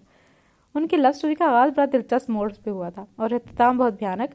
अगर आप जानेंगे ना तो रो पड़ेंगे, चाहत ने कहा तो बुराक ने बेजार शक्ल बनाई। अब बता भी चुको। बुराक को जाने क्यों कहानी जानने का इतना तजस्सुस था, जिससे वो ये बात भी भूल चुका था कि वो चाहत को ट्यूशन देने वाला था। हीरोइन के भाई की शादी थी, जहाँ वो अपने हीरो से मिली, जो उसकी भाभी का कज़न था। पहले तो तुमने कहा था हीरोइन का कज़न है बुराक। इसके बाद दुनिया ने काट कर बोला। होने वाली भाभी भी इसकी कज़न थी, तो उसकी भाभी का कज़न उसका भी कज़न हुआ ना। चाहत ने बुराक को अक्ल पर मातम किया। अच्छा फिर? बुराक ने कहानी जारी करने का इशारा किया। शादी की सारी तकरीबात में वो बस नज़रों ही नज़रों में एक दूसरे को प्यार का प्याम देने प्याम मतलब बुराक ने एक बार फिर टोका। प्योर उर्दू डिक्शनरी का वर्ड है, आपके समझने का नहीं है, इसलिए रहने दें। चाहत शान बेनियारी से कहती सिलसिला कलाम फिर से जोड़ने लगी तो बुराक महज इसको घूर सका। शादी की तकरीबात ख़त्म हुई तो इनके जो एक मिलने का दीदार यार करने का ज़रिया था वो भी जैसे ख़त्म हुआ गया। फिर हीरोइन उदास होने लगी तो इसकी भाभी को शक हो गया कि इसकी नंद मरीज़ इश्क में मुब्तला हो गई है। इसने अपनी नंद से पूछा तो हीरोइन ने सब कुछ बता दिया जो इसके दिल में था, और फिर भाभी ने अपने कज़न को का नंबर दे दिया। उसकी भाभी ने नंबर दे दिया? बुराक को यकीन नहीं आया। हाँ और नहीं तो क्या, मैंने दिया। और प्लीज़ अब ऐसे बार बार टोकिए मत, कहानी का चाम ख़राब हो जाता है। चाहत बदमज़ा होकर बोली तो बुराक खामोश हुआ। फिर वो एक दूसरे से मैसेजेस कॉल्स पर बातें करते रहे। बहुत अरसा बीत गया। हीरोइन को एहसास हुआ कि जैसे इसका कज़न अब बेजारी से बात करने लगा है। वजह पूछी तो इसने कहा, तुम बेवफा हो। मेरे कज़न यानी हीरोइन की जो भाभी थी उसके भाई से बातें करती हो। फिर उस बात पे झगड़ा होता रहा। बात बढ़ गई, हीरोइन का रिश्ता आया। उसने अपने महबूब को बताया ताकि वो कुछ करे, पर उसने नहीं किया, बल्कि जिससे वो बात करती थी उसका शक यकीन में बदल गया कि हीरोइन उसको धोखा दे रही है। फिर बेचारी की शादी किसी और से हो गई जो जवारी शराबी था। चाहत इतना बताती सूसू करने लगी। So sad. बुराक ने मुनव्वत निभाई। अभी कहाँ, जुमला बोलने में आपने जल्दी की है। असल बात यह थी कि हीरोइन गलत फहमी का शिकार था। जो बहकाने वाली हीरोइन का भाभी थी, सारी आग उन दोनों के दरमियान उसने लगाई थी। चाहत ने मजीद बताया, उसकी भाभी को अगर ऐसा करना था तो पहले नंबर क्यों दिया? अब बुराक और चाहत इस कहानी पे ऐसे तबसरे करने लगे जैसे इनके मोहल्ले का कोई वाक़या। वही तो, पर इसने इसलिए किया क्योंकि उसका भाई उसकी नंद को पसंद करता था। खैर मुख्तसर ये है, हीरोइन का शोहर मर जाता है और नशा ज़्यादा करता है। इसी वजह से हीरोइन तन्हा हो जाती है और कमीना हीरो शादी रचाकर बच्चे पैदा कर गया। उसकी ज़िंदगी खुशगवार गुजर रही थी। अपनी बीवी से इंतहा की मोहब्बत थी। उजड़ी कौन? हीरोइन, जो दोबारा अपने बाप की दहलीज के पास आ गई थी। चाहत इतना बताती जोर से रोने लगी तो बुराक वो चक्का कर रह गया इसकी आंखों में से इतने आंसू को बहता देखकर। हे रिलैक्स चाहत, क्या हो गया है? वो जस्ट एक कहानी थी बस। बुराक अपनी जगह से उठता सोफे पर इसके साथ बैठकर बोला, हीरो ने शादी क्यों की? अगर की तो उसकी बीवी से मोहब्बत क्यों हुई? अगर हुई तो बच्चे क्यों पैदा करने की क्या ज़रूरत थी? आखिर वो कैसे हीरोइन की जगह किसी और को दे सकता था? चाहत रोने के दरमियान बोली, तुम्हारे ख्याल से उसको मजनू बनना चाहिए था? गलियों गलियों में फटे हुए कपड़े पहनकर गाना गुनगुनाना चाहिए था? पागल हो जाना चाहिए था? तुम लड़कियां ऐसा क्यों चाहती हो कि अगर मर्द किसी और औरत को आई लव यू कहता है तो उस पर वाजिब हो गया है, अगर वो बस खुद को इसका पाबंद करे क्या? इसको अपनी कोई पर्सनल लाइफ नहीं हुई? बुराक संजीदी से बोला, मैंने ये तो नहीं कहा कि बस मर्द ही लड़की के लिए ज़िंदगी जीना छोड़ दे। मैं बस ये चाहती हूँ कहना कि अगर आपको वाकई किसी से मोहब्बत है तो आपको चाहिए आप उसके साथ मुखलिस रहें, चाहे फिर वो लड़की हो या लड़का। ज़रूरी नहीं हर मोहब्बत का अंजाम निकाह हो, कुछ मोहब्बतें अधूरी होती हैं, पर हमें चाहिए हम फिर उस एक इंसान के लिए बैठ जाए, किसी और को शामिल ना करें अपनी ज़िंदगी में। मोहब्बत नाम तो कुर्बानी है, और अगर एक पे दिल आ गया तो वो दिल किसी और पे कैसे आ सकता है? ये कैसी मोहब्बत हुई जो बार बार बदलती जा रही है? और अगर उस कहानी की बात की जाए तो मोहब्बत एक बार होती है। इसकी मोहब्बत थी तो किसी और की बातों में आकर हीरोइन पे शक नहीं करना चाहिए था। पहले हीरोइन से वो बात डिस्कस करनी चाहिए थी। अगर प्यार किया था तो एतबार भी करता, क्योंकि मोहब्बत नाम एतबार का है। ऐसे कैसे वो किसी की बातों में आ गया? मैं तो कभी ऐसा ना करूं। चाहत की बात बुराक के दिल पे लगी। क्या तुम मोहब्बत को मानती हो? बुराक ने बगौर उसका चेहरा देखकर पूछा। अफकोर्स, मोहब्बत को ना मानने वाली कौन सी बात है? चाहत फौरन से बोली, क्या तुम्हें कभी किसी से इस कदर मोहब्बत हुई है कि अगर वो तुम्हें ना मिला तो तुम इसके लिए सारी ज़िंदगी बैठी रहोगी, किसी दूसरे को अपनी ज़िंदगी में शामिल नहीं करोगी? बुराक के दिल में जाने क्या समाई जिससे पूछ बैठा। हाँ, अगर मुझे किसी से मोहब्बत हुई तो मैं ऐसा करूँगी। मैं एक सिंसियर लड़की हूँ, मोहब्बत के कपड़ों को की तरह नहीं बदलती। वैसे भी मोहब्बत का ताल्लुक रूह से होता है, वो मिले या ना मिले इससे कोई फ़र्क नहीं पड़ता। दिल में जो बैठ गया सो बैठ गया। चाहत बिना उसकी जाने देख कर बोली, अगर वो तुम्हें ना मिले जिसको तुम चाहती हो फिर क्या करोगी? बुराक इम्प्रेस होते नज़रों से इसको देख कर बोला, एक बड़ा सा पत्थर उठाऊंगी, उसमें रस्सी बांधूंगी, फिर वो गले में डालकर दरिया में कूद जाऊंगी। चाहत ने बड़े संजीदे अंदाज में गैर संजीदा बात की तो बुराक सख्त बदमजा हुआ। बुक्स खोलो अपनी, दूसरा चैप्टर तुम्हें रिमाइंड करवाऊं। बुराक को अब ख्याल आया कि उसको पढ़ाना भी है। आप मुझे ये बताएं, क्या आपको कभी किसी से मोहब्बत हुई है? आपकी नज़र में मोहब्बत क्या है? चाहत ने जैसे उसकी बात सुनी ही नहीं, जबकि बुराक इसके सवाल पे खामोश रहा। चुप क्यों हैं, बताएं ना। क्या कभी आपकी नज़र में ऐसी लड़की आई है जिसको देखकर आपका दिल ना बड़ा हो और दिल बार बार उसको देखने की चाह रहा हो? चाहत के लहजे में तजस्सुस को देख बुराक चाहत के सवाल पे बस उसको देखकर थोड़ा उसके करीब हुआ तो चाहत का दिल 440 की रफ्तार में दौड़ने लगा। इसने बेख्तियार अपने सूखे हुए लबों में ज़ुबान फेरी। चाहत। बुराक ने गंभीर आवाज़ में इसका नाम लिया तो चाहत को यकीन नहीं आया। बुराक ने इतने आराम से और उसके चाहत से इसका नाम लिया है। जी। चाहत की ज़ुबान की लड़खड़ाहट का शिकार थी। पढ़ने आई हो ना, तो पढ़ाई करो, पढ़ाई पे फोकस करो, ये मोहब्बत वाला चैप्टर क्लोज करो। चाहत जो इसके मुंह से कोई रोमांटिक बात सुनने के इंतजार में थी, बुराक की बात पे वो आंखें छोटी किए इसको घूरने लगी, जो दोबारा अपनी जगह पे बैठ गया था। बहुत बेहुदा मजाक था। चाहत ने दांत पीस कर कहा, कौन सा मजाक? बुराक सिरे से अनजान बना। यही कि खोदा पहाड़ और निकला चूहा। चाहत इसके सवाल पर जल पड़े। मैं समझा नहीं। बुराक ने ना समझी से इसको देखा। इतने पास आकर रोमांटिक अंदाज अपना कर कौन पढ़ाई की बात करता है? चाहत सख्त संजला का शिकार हुई। एक्सक्यूज मी मिस चाहत अफंदी, तुम्हें ऐसा क्यों लगा कि मैं तुमसे कोई रोमांटिक बात करूँगा? हमारे दरमियान ऐसा क्या रिश्ता है क्या? बुराक ने आईब्रोज चुकाए किए इससे पूछा तो चाहत गड़बड़ा गई। मैंने ऐसा कब कहा?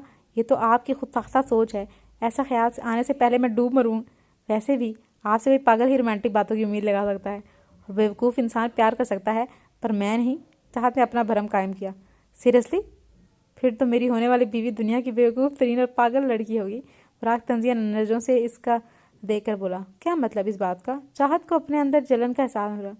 मतलब मैं जिससे शादी करूँगा वो मुझसे प्यार नहीं बल्कि इंतहा का इश्क करेगी।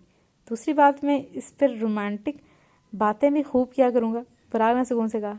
क्या आपकी नज़र में है कोई ऐसी लड़की जिसको आपने बीवी बनाने का सोचा होगा अपने शरीके हाथ के लिए? तो आपका म्यार बहुत ऊंचा होगा। चाहत का दिल ज़ोर ज़ोर से धड़कने लगा। ये मैं सब तुम्हें क्यों बताऊं? बुराक का अंदाज मजाक उड़ाते हुआ था। तो ना बताएं, मैं कौन सा आपके पाँव पड़ रही हूँ? चाहत तब उठी। पढ़ने का इरादा नहीं है नहीं क्या तुम्हारा? बुराक ने पूछा।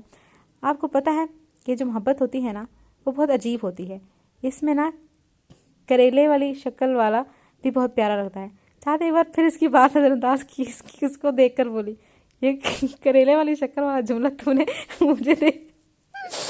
मुझे देखकर क्यों कहा? बुराक के माथे पर बल नुमाया हुए। मैं बस नॉर्मल बात कही थी। चाहत यहाँ वहाँ देखकर बोली। बुक्स खोलो अपनी, बुराक ने संजीदगी से कहा। आपको पता है मेरा दिल क्या चाह रहा है? मेरा दिल चाह रहा है मैं उस हीरो और उस पूरी कहानी को लिखने वाले राइटर को गालियाँ दूँ, वो भी बहुत सारी। इतना सैड एंड कौन लिखता है? आपको पता है मैं क्या चाहती हूँ? कहानी और फिल्मों में, ड्रामा में, नॉवेल्स में चाहे जितना भी दर्द हो, बस उसका एंड अच्छा होना चाहिए। खुशी वाला। जो जिससे मोहब्बत करता है वो उसको मिल जाए, किसी की मोहब्बत अधूरी ना रहे। सच कहूँ तो ऐसा लगता है जैसे उनकी तकलीफ़ हमारी अपनी हो। कहने को तो वो बस एक खुद का बनाया हुआ किरदार है जिसमें हकीकत नहीं होती, वो एक अलग सी बात होती है। वहाँ वो सब हो सकता है जो असल ज़िंदगी में नहीं होता। सब आपस में प्यार मोहब्बत करते हैं। हीरोइन को अगर हीरोइन से प्यार होता है तो हीरोइन को भी इसी से होता है। यहाँ असल ज़िंदगी में रुलाती है मोहब्बत के पीछे। आप एक से करते हैं तो वो दूसरे से करता है और फिर दूसरा तीसरे से। बस यूं ही ज़िंदगी गुजर जाती है। किसी के लिए हम खास होते हैं तो किसी के लिए मामूली से कपड़े जैसे अहमियत होती है। माना कि ज़िंदगी में सब कुछ परफेक्ट नहीं होता, बहुत चीज़ें लाहासिल होती हैं। ये जानते हुए भी दिल उनको पूरी होने की तमन्ना करता है, मगर ऐसा कुछ होता नहीं है। जो कहानियाँ हम पढ़ते हैं उनका हकीकत से कोई ताल्लुक़ नहीं होता। और अच्छी बात है, हम इंसान हकीकत से भागने के लिए तो ये कहानियाँ पढ़ते हैं जहाँ हम खुद को एक अलग दुनिया का समझने लगते हैं। ऐसा लगता है जैसे उनको लिखने वालों को अपनी भी कुछ ख्वाहिशात और हसरतें तमन्नाएं जुड़ी हैं। चाहत किसी ट्रांस की कैफियत में बोलती चली गई। बुराक बस अपने हाथों की मुट्ठी को होंठों पर रखे खामोशी से उसको देखने लगा। एक बात पूछूं? बुराक ने संजीदगी से कहा। पूछे। चाहत फौरन से मतवजह हुई। ये जो तुमने इतनी बड़ी तकरीर की है वो किस नावल की लाइन्स थी? बुराक के सवाल पर चाहत हंस पड़ी। जो मैंने कहा वो किसी नॉवल की लाइंस नहीं थी, ये बस मेरे दिल की बातें थी। चाहत ने कहा, इतनी गहरी बातें तुम्हारी तो नहीं हो सकती। बुराक मानने से इनकारी हुआ। आपको मैं जितनी बुरी लगती हूँ, यकीन जाने इतनी बुरी मैं हूँ नहीं। चाहत ने उदास लहजे में कहा तो बुराक खामोश रहा। आपको पता है हम ये बोलती हैं ये नॉवेल्स मत पढ़ा करो, इनका हकीकत से कोई वास्ता नहीं होता। अब इन्हें कौन बताए हकीकत में रहना चाहता कौन है। हकीकत को देखने के लिए नॉवेल्स की ज़रूरत नहीं होती, वो दुनिया वाले अच्छे से बता देते हैं। अगर नॉवेल्स में बस हकीकत बयान होती तो मुझे नहीं लगता कोई इतनी दिलचस्पी से नॉवेल पढ़ता। चाहत ने बुराक के खामोश देखा तो खुद ही बोलना शुरू किया, किताबें खोलो। बुराक बस ये बोला, वैसे आप शादी कब करेंगे?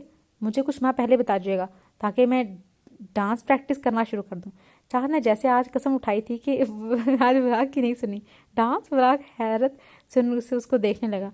हाँ डांस, मेरा तो कोई भाई नहीं है जिसकी शादी के लिए मैं सोचती या उसके लिए डांस प्रैक्टिस करती, इसलिए अपने सारे अरमान मैं आपकी शादी में पूरे करूँगी। कितनी चलाक है ये। बहुत चलाक है हीरोइन, शरीर वाली से कहते ना, सही चुन के ये ना माचिस की तीली से ये वाली आग लगा रही है।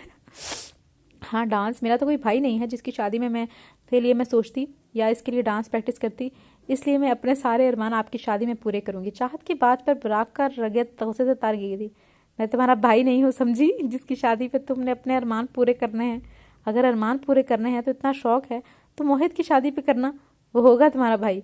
बुराक नागवारे से बोला, उसके लिए तो करूँगी, पर उसकी 2 बहनें कतार में खड़ी हैं, मैं अब उनका हक तो नहीं छीन सकती। आपका गम और मेरा गम तो एक है ना, आपकी कोई बहन है और ना मेरा कोई भाई।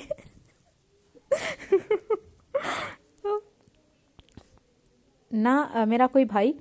आपका भी दिल करता होगा ना कोई बहन होती जो आपकी शादी पे खुशियां मनाती, डांस करती, आपसे नेक वसूल करती है ना। चाहत मासूम शक्ल बनाए आंखें फटफटा कर उसको देखने लगी तो बुराक को गहरी सांस लेता अपना गुस्से पर काबू पाने लगा। अगर तुम्हें आज पढ़ना नहीं तो वापस घर चली जाओ, बुराक ने तेज आवाज में कहा तो चाहत का दिल उछलकर हलक में आ गया। चाहती हूँ, वैसे भी आपको पहले खुद ट्यूशन लेनी चाहिए। किसी को ट्यूशन देने की क्या बात हुई कि बच्ची आपसे पढ़ने आई है और आप उससे बातें करने में लगे हुए हैं। आप जैसे उस्ताद 2-3 और हुए तो खूब पाकिस्तान तालीम से रोशन होगा। चाहत अपने हलक में आता दिल दोबारा सीने पर रखती बुराक से बोली, गेट आउट। बुराक खा जाए। मुझे ये लाई इतनी फिट लगी कि आपको भी तो दिल करता होगा आपकी कोई बहन हो। तो कितनी चालाक हीरोइन है, उसको भनक नहीं पड़ने दे रही कि उसके पास कि उसके दिल में फीलिंग्स है उसके लिए। Get out. बुराक खा जाने वाली नज़रों से उसको घूरता हुआ बोला, थैंक यू। चाहत उसकी आंखों में देखती जल्दी से अपनी किताबें समेट कर बाहर की जानिब आई जहां उसका ड्राइवर खड़ा था। हाय अल्लाह, चाहत तेरा कोई जवाब नहीं, बनाने वाले ने तुझे खूब फुर्सत में बनाया है और तेरे दिमाग की तो क्या ही कहने। कैसे बुराक को अपनी बातों में उलझाया, ना उनको रात वाला किस्सा खोलने दिया और ना ही अपना ये रजिस्टर। चाहत गाड़ी में बैठती अपना रजिस्टर खोलकर देखती खुद से बोली, हाय अल्लाह, कैसे ही मेरे बैठते ही पूछा, नकल उतारने, कल जो मैंने काम दिया था वो किया तुमने? अगर मैं ना कहती तो इन्होंने मेरी वो बेइज्जती करनी थी जो मेरे साथ, फिर उसको भी 7 नस्लें याद करती। भला मुझे क्या पता था इन्होंने कौन सा काम करने का कहा था। मैं क्या कोई किताबी कीड़ा हूँ जो हर वक्त किताबों में घुसी हुई होती हूँ। रात गई बात गई, बस बात ख़त्म। कल वाला काम कल को ख़त्म हुआ, आज पूछने की क्या तुक बनती है। चाहत अपना रुख खिड़की की जानिब करती मुसलसल खुद से बातें करने में मगन थी। अरे ये क्या, चाहत चली गई, मुझसे मिली भी नहीं। सुलेहा बेगम ड्राइंग रूम में खाने की ट्रे लाती बुराक को पूछने लगी जो अपना सर हाथों में गिराए में बैठा हुआ था। जी चली गई, शुक्र अल्हम्दुलिल्लाह। बुराक बहुत फ़नी है ये नावल, बहुत मज़े का फ़नी है। बुराक हाथ ऊपर की जानिब करता बाकायदा शुक्र अदा करता उठ खड़ा हुआ। बुरी बात ऐसे ही जाने दिया, मैं उसके लिए खाने को लाई थी। सलेहा बेगम को अपने देर आने पर अफसोस हुआ। परेशान मत हो, जितना वो मेरा दिमाग खा चुकी है इसके बाद मजीद कुछ खाने की गुंजाइश नहीं बनती। बुराक दांत पीस कर बोला, क्या पागलों वाली बात कर रहे हो, दिमाग भी कोई खाने वाली चीज़ है। सलेहा बेगम अजीब नज़रों से उसको देखने लगी। जी चाहत मैडम जो मेरे दिमाग और मेरे मूड का सत्यानाश कर चुकी हैं, इसके बाद तो मुझे लगता है कल को वो मुझे पूरे का पूरा खा जाएंगी, मुझे जहनी मरीज बना देंगी। बुराक इस तरह भी हालत में बालों का हाथ फेरने लगा। ऐसी बात भी ना करो, इतनी प्यारी बच्ची है, इतना प्यारा बोलती है कि बंदे का दिल खुश हो जाता है वो जब बोलती है तो। जी जी मैं समझ गया, वो जब बोलती है तो उसके मुंह से फूल झड़ते हैं और बरसते हैं। ये देखें पूरा ड्राइंग रूम फूलों से भरा भरा पड़ा है। बुराक उनकी बात दरमियान में काटा जिच होकर बोला, बुराक मुझे लग रहा है जैसे तुम सच में पागल हो गए हो। सुलहा बेगम खाली ड्राइंग रूम में नजरें फिराती फिक्रमंदी से बुराक से बोली, जी मैं सच में पागल हो गया हूँ और मुझे पागल बनाने वाली आपकी वो चहेती चाहत है। बुराक तेज़ आवाज़ में बोला था, क्या वाकई? फिर मैं भाई साहब से तुम्हारी चाहत के रिश्ते की बात करूँ? सलाह बेगम बुराक की बात को अलग मतलब लेकर बोली, आह कहाँ फंस गया मैं। बुराक अपने बाल नोचते करीब गया। तुम आ गई? मोहित ने चाहत को घर में दाखिल होता तो पूछा, देखा तो पूछा, मेरी रूह आ गई है, बाकी मैं खुद रास्ते में ही पहुंच जाऊंगी तो कॉल पे बता दूंगी। चाहत ने उसका जवाब देती रिलैक्स अंदाज में बैठने लगी। वेरी फनी, इन सब को छोड़ो, मेरे पास एक खुशखबरी है। मोहित ने सस्पेंस फैलाना चाहा जबकि चाहत उसकी अजीब नज़रों से देखने लगी। अल्लाह खैर करे, मर्द कब से खुशखबरी देने लगे। चाहत अजीब नज़रों से इसको देखकर बोली तो उसकी बात समझकर मोहित के चेहरे की हवाइयाँ उड़ने लगी। जबकि पॉपकॉर्न का बाउल लाती इज़्ज़ा का जानदार कहका गूंजा। अब मैं तुम्हें क्या कहूँ, सारा मूड ख़राब कर दिया। मोहित उस पर कुशन फेंकता दांत पीस कर बोला, अच्छा ना नाराज मत हो और बताओ कौन सी खुशखबरी है तुम्हारे पास। चाहत मुस्कुराहट जबत किए बोली तो मोहित ने खूंखार नजरों से इसको देखा। इसको छोड़ो, मैं बताती हूँ। कराची से फ़ोन आया था, वहाँ शादी है जुलेखा की। इज़्ज़ा ने पुरजोश आवाज़ में बताया। तो जुलेखा की शादी कौन सा मोहित से है जो ये बताते हुए शर्म से राल पीला हो रहा है? चाहत को समझ नहीं आई। अकल की अंधी बुद्धू भूल गई उसकी चाइल्डहुड की लव स्टोरी। इज़्ज़ा ने शरीर नज़रों से उसको देखा कर बताया तो चाहत जैसे सारी बात समझ गई। अच्छा जी, तो मसूफ को कराची जाने की खुशी है? चाहत मोहित को देखती शरारत से बोली, ऐसी वैसी। इज़्ज़ा ने उसकी साथ दिया। अच्छा कब जाना है फिर कराची और तकरीबात कब से शुरू हैं? चाहत ने दिलचस्पी से पूछा। आई गेस कि अभी एक हफ्ता रहता है, इसके बाद हमें कराची के लिए निकलना है, इज़्ज़ा ने पुरसोच अंदाज में कहा। क्या बस एक हफ्ता? चाहत की चीख निकली। आहिस्ता, कान के पर्दे फाड़ दोगी क्या? मोहित ने घूर कर कहा। नहीं यार, मतलब शॉपिंग वगैरह भी तो करनी है, इतने कम वक्त में कैसे होगा सब? चाहत ने परेशानी से कहा। तुम्हारी शादी थोड़ी है जो एक हफ्ता कम लग रहा है। अगर शोखियाँ ना मारो तो बंदा सारी शॉपिंग एक दिन में ही कर ले। मोहित ने मीठा सा तंज किया। हाँ, अगर कुछ पता ना हो तो बंदा को चाहिए खामोश रहे। हमारी शॉपिंग तुम लड़कों की तरह नहीं हो तो कि जो मॉल के सामने आया वहाँ से एक सूट निकाला, फिर दूसरे दुकान से पहुँचा, वहाँ से अपने जूते लिए गाड़ी में बैठा, लो जी हो गई शॉपिंग, पहुँच गए वापस घर। हम लड़कियों की शॉपिंग एक बहुत मुश्किल मरहला होती है जो तुम जैसे नालायक लड़के नहीं समझ पाते। चाहत ने बाल झटके शान बेनियाजी से कहा। इस बात पे मैं तुम्हारे साथ हूँ, इज़्ज़ा उसके पास बैठकर बोली। जी जी मैं समझ सकता हूँ, आप महारानियों की शॉपिंग आपकी कमीज़ एक दुकान से लेनी है, फिर मैचिंग ट्राउज़र के लिए फिर दूसरी दुकान के चक्कर पर पड़ना है और वहाँ सारा सामान चेक करने के बाद आप मैडम को अपनी मतलूबा चीज़ मिलती है, फिर एक दुपट्टे के लिए पूरा मॉल आपको घूमना होता है, फिर जाकर वो मैचिंग और दुपट्टे मैचिंग और खूबसूरत दुपट्टा आपको मिलता है। फिर क्या होता है, आपने मैचिंग जूते भी लेने होते हैं, बंदा इसके लिए अलग ख्वार होता है, फिर अल्लाह अल्लाह करके वो भी मिलता है। फिर आप लोग घर पहुंचती हो, फिर घर पहुंचकर आपको ख्याल आता है, वो अल्लाह हमने तो मैचिंग ज्वेलरी ली ही नहीं। इसके बाद फिर आप लड़कियां मॉल में पहुंचती हो। मोहित बाकायदा जनाना अंदाज में हाथ नचा कर बोला तो चाहत और इज़्ज़ा का मुंह हैरत से खुला का खुला रह गया। ऐसा भी कुछ नहीं होता। अच्छा ना, चाहत अपने पास रखा तकिया इसकी जानिब फेंकते बोली। ऐसा ही होता है। मोहित ने इसको चिढ़ाया। अब कैसा है तुम्हारा हाथ? मिनाहिल टोनी का हाथ देखकर उससे पूछने लगी। वो इस वक्त कैफ़े आए थे काफ़ी पीने के लिए। कुछ बेहतर है, वार करने वाले ने जैसे क्लास ली हुई थी। टोनी को गुस्सा चढ़ा। रिलैक्स, जाने कौन था और क्यों किया इसने ऐसा? क्या तुम्हें किसी पर शक है? मिनाहिल उसके हाथ पे हाथ रखती बोली। तभी वहाँ वेटर आया। वो टेबल पर कॉफ़ी रखने वाला था जब एक कॉफ़ी का कप मिनाहिल पे गिरा, जिससे मिनाहिल का पूरा हाथ झुलस गया था, जो कि टोनी का थोड़ी क्योंकि इसके साथ के ऊपर मिनाहिल का हाथ था, जिस वजह से बचत हो गई। आह मेरा हाथ, अंधे हो क्या ब्लडी बास्टर्ड? मिनाहिल अपनी जगह से उठती इस वेटर पर चीखी, जिसके चेहरे पर घबराहट भरे तासुरात नुमाया थे। सॉरी मैम, वेटर कांपती आवाज़ में माजरत ख्वां हुआ। दफ़ा हो जाओ। मिनाहिल अपना हाथ देखती उससे बोली तो वेटर घबराता जल्दी से वहाँ से भागा। आहा, मेरा हाथ बहुत दर्द हो रहा है। मिनाहिल अपने हाथ को फूंक मार रही थी। जल्दी से मरहम लगाओ, फिर ठीक हो जाएगा। टोनी परेशानी से इसका लाल होता हाथ देखकर बोला। काफ़ी बहुत गर्म थी। मिनाहिल की आंखों में नमी उतरी। सॉरी मैम, वेटर की जानिब से आपसे माफ़ी मांगता हूँ। कैफ़े का मैनेजर इन दोनों के पास आए शर्मिंदगी से बोला। Shut up, just shut up. क्या जाहिल अंधे से मुलाजिम रखे हुए हैं जिनको नज़र भी नहीं आता काम कैसे करना है। मिनाहिल तेज़ आवाज़ में धाड़ी तो आसपास बैठे लोग भी इनकी जानिब मुतवज्जा हुए। मैं उसको नौकरी से निकाल दूंगा, आप फिक्र ना करें। मैनेजर ने इसको पुरसकून करना चाहा। फिक्र माय फुट, मेरी बिला से भाड़ में जाए वो, और आपका ये कैफ़े। मेरा हाथ तो जल गया ना। मिनाहिल का गुस्सा कम होने को नहीं आ रहा था। मैं मरहम लाया हूँ, आप वो लगा लें, और प्लीज़ गुस्सा ना करें। मैनेजर ने जल्दी से अपना हाथ बढ़ाया तो मिनाहिल ने मरहम उससे छीनती इससे दूर फेंका। जहन्नुम में जाओ। मिनाहिल खा जाने वाली नज़रों से इसको घूर कर कहती कैफ़े से बाहर जाने लगी तो टोनी भी इसके पीछे किया। हम क्लब जाते हैं, तुम रिलैक्स रहो। टोनी उसके लिए फ्रंट डोर खोलता बोला। टोनी फिलहाल तुम खामोश रहो, मेरे हाथ पहले ही बहुत जल रहा है। मिनाहिल ने हाथ के इशारे से इसको खामोश रहने का इशारा किया। यार तुम अपने कज़न को इतनी बातें सुनाती हो, उसको इतना जिज करती हो, तो क्या वो जवाब में कुछ नहीं कहता। चाहत ने कॉल पे अना की सारी बात बताई तो अना हैरान होते हुए बोली। बोलता है, इनफैक्ट बहुत बोलता है, पर पता है क्या, मैं एक कान से सुनकर दूसरे कान से फ़ौरन ही निकाल देती हूँ। चाहत ने मज़े से बताया। वाकई तुम लाइलाज हो। अना ने तासुब से सर को जंबिश दी। यार तुम्हें और क्या करती, अगर ऐसा ना करती तो मेरी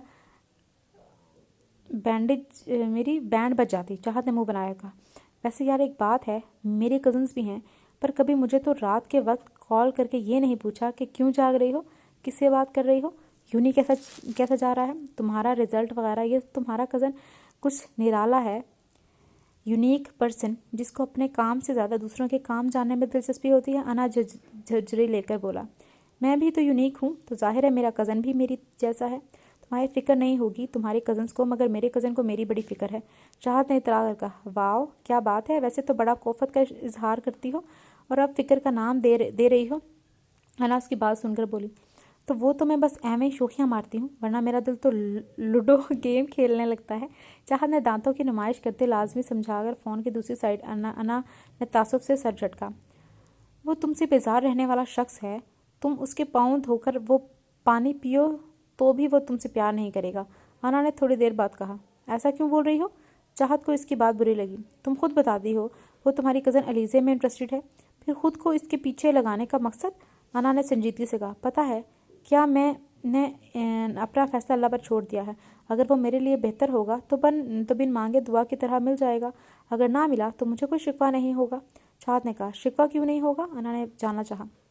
क्योंकि हमसे ज़्यादा अल्लाह को पता है कि हमारे लिए क्या सही है और क्या गलत। वो हमसे बेहतर छीन कर बेहतरीन से नवाजता है। ऐसे में अगर मैं शिकवा करूँगी तो नाशुक्री कहलाऊंगी। चाहत ने पुरसकून लहजे में कहा। तुम बहुत अजीब हो। अना ने हार मान ली। वो जानती थी कि वो खुद को कितना तोप चीज़ क्यों ना समझ ले, मगर चाहत से बातों में वो कभी जीत नहीं सकती थी। वो तो मैं हूँ, वन एंड ओनली अजीब पर्सन। चाहत ने हंसकर कहा। जी वो यूनिक पर्सन हो गया तो तुम अजीब पर्सन बन गई। क्या कहने हैं तुम्हारे। अना तो तब उठी। अच्छा मैं फ़ोन रखती हूँ, दरअसल मुझे अरीश से ज़रूरी काम है, चाहत ने बताया। ओके टेक केयर, अना ने कहा। यू टू, चाहत ने जवाब दिया। अरीश मुझे तुमसे काम था। मिनाहिल अरीश को कॉल करती उससे बोली। जी जानता हूँ, आप बताइए क्या काम है। अरीश अपनी ऐनक ठीक करता जवाब बोला। तुम्हें कैसे पता मुझे तुमसे काम होगा। मिनाहिल को हैरानी हुई। क्योंकि आप तभी कॉल करती हैं जब आपको काम होता है। अरीश की बात पर वो शर्मिंदा होने के बजाय हंस पड़ी। दरअसल मेरा हाथ कुछ जल गया है, जिस वजह से मैं एक मिनट। मिनाहिल कुछ कहने ही वाली थी जब अरीश उसकी बात में दरमियान में काटता अपना सेल कान से हटाया स्क्रीन की जानिब देखने लगा जहाँ चाहत की भी कॉल आ रही थी। मैं आपसे बाद में बात करता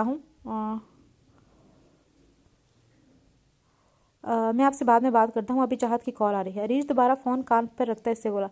चाहत की कॉल पर। अरीश पहले मेरी बात सुन लो, मेरी बात ज़रूरी है। मिनाहिल ने संजीदगी से कहा। चाहत को भी ज़रूरी काम होगा, वरना वो रात के 9 बजे मुझे कॉल ना करती। अरीश इसका जवाब देता कॉल ड्रॉप कर गया था, जबकि अपनी कॉल कट जाने पर मिनाहिल के चेहरे पर नाफहम तासुरात उभरे थे। समझता क्या है ये खुद को। मिनाहिल अपने मोबाइल स्क्रीन को घूरती तिलमिलाई। इसको अरीश की हरकत पर सख्त नागवार गुजरी थी। बोलो चाहत, खैरियत? अरीश चाहत को कॉल बैक करता इस्तफसार हुआ। सॉरी, मैंने तुम्हें इस वक्त कॉल की, पर मुझे तुमसे ज़रूरी काम है। And you know better. वो कौन सा काम होगा? चाहत अपनी आंखें ज़ोर से मीच कर बोली। पढ़ाई में मदद चाहिए, बताओ क्या समझना है तुम्हें? अरीश बेड पर बैठता अपनी आने को उतार कर इसको साइड पर रखता हुआ बोला, मैथ समझनी है। तुम्हें पता है ना, मैं बुराक से ट्यूशन लेती हूँ। बुराक मेरा कज़न है जिससे मुझको वन साइडेड लव है, और तुम्हें पता है इसने मुझे कुछ काम दिया था जो मेरी समझ से बालातर है। तो प्लीज़ मदद कर दो, और ऐसे करो कि मेरे दिमाग में फिट हो जाए। चाहत ने एक सांस में कहा, किताबें सामने हैं?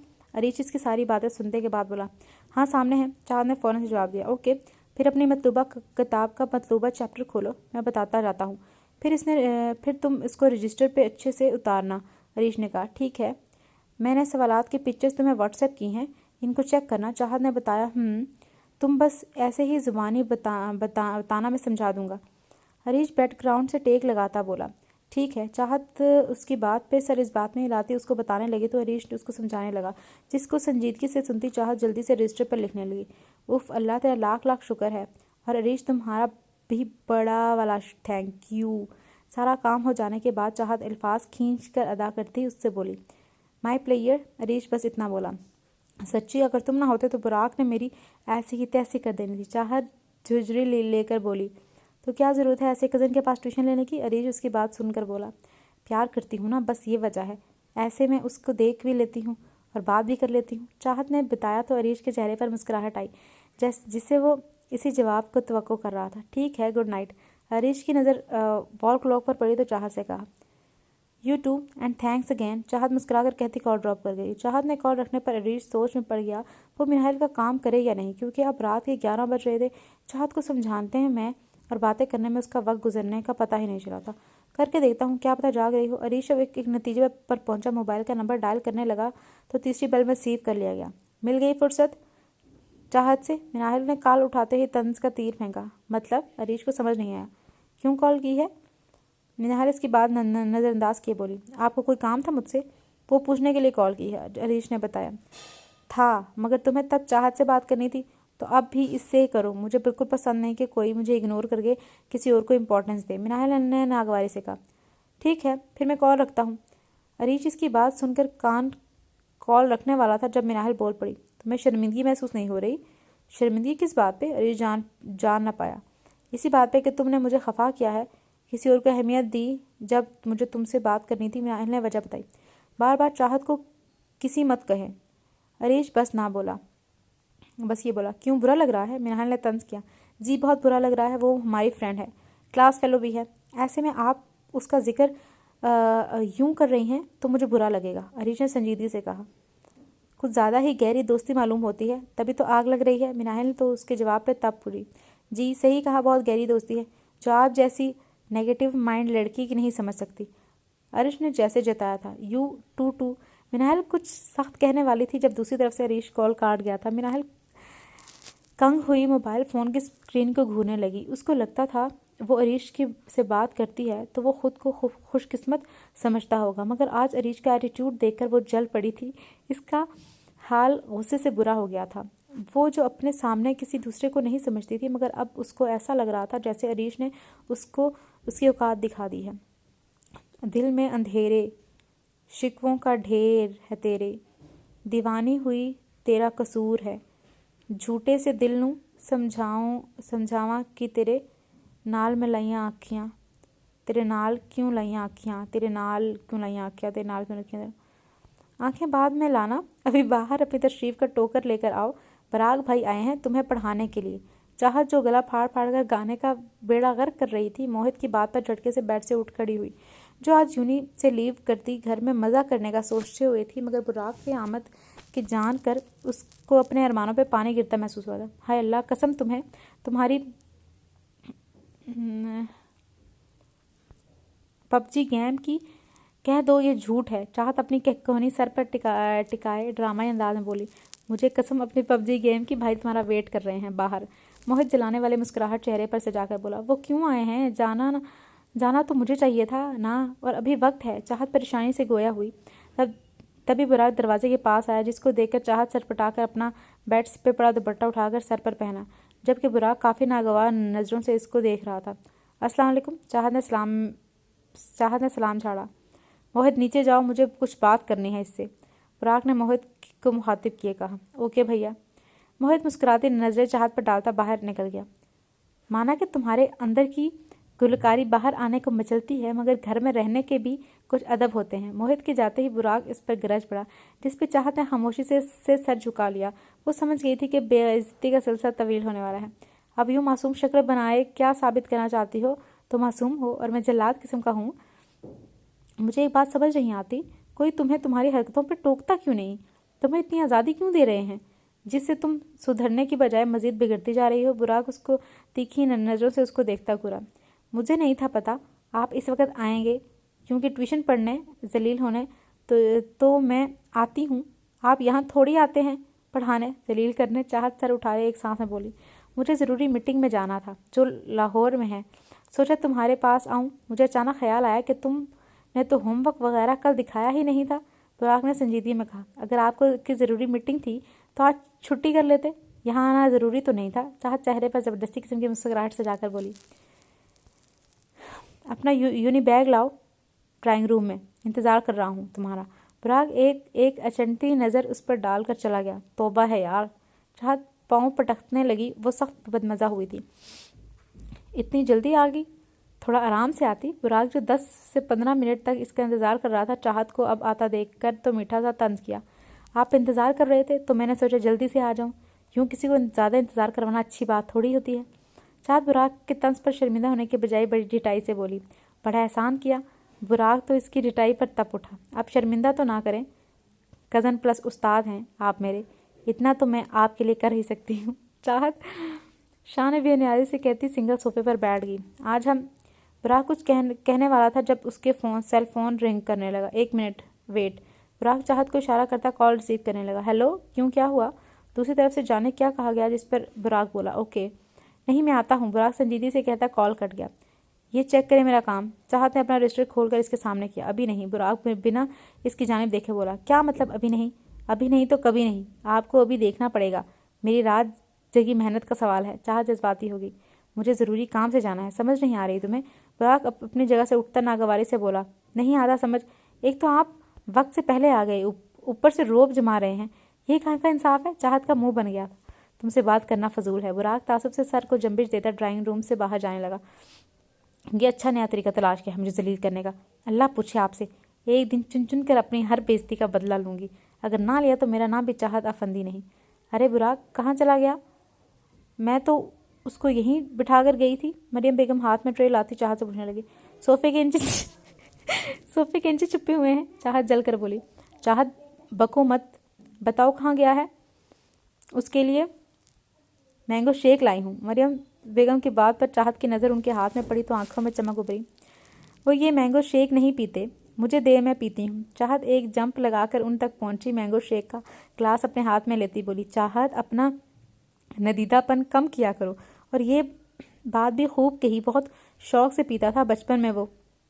मरियम बेगम उसके बाजू पर चुपट लगाकर बोली, जी पीता था, वो भी बचपन में, अब वो बड़े हो गए हैं, उनकी पसंद बदल गई है, वरना पहले तो मैं भी उनको पसंद होती थी। मैं नज़र ना आती तो बेचैन हो जाते थे, और अब देख कर बेचैन हो जाते हैं। शक्ल ऐसी बन जाती है जैसे कड़वा बादाम निकल लिया हो। चाहत एक घूंट में सारा ग्लास खाली करती मरियम बेगम से बोली, फजूल कम बोला करो। मरियम बेगम ने एक झापड़ उसके बाजू पर रसीद किया। ओहो अल्लाह मियाँ, व्हाट्स रॉन्ग विद यू अम्मी? चाहत अपना बाजू सलाते मरियम से बोली, ऊँट जितनी हो गई हो, मगर मजाल है जो अंग्रेज़ी का एक जुमला भी तुम से ठीक बोला गया। मरियम बेगम अफसोस भरे लहजे में बोली, मुझे पूरी अंग्रेज़ी आती है, ये जान लें। जल्दी ही मैं अपने खुद की ईजाद की अंग्रेज़ी दुनिया के सामने लाऊंगी।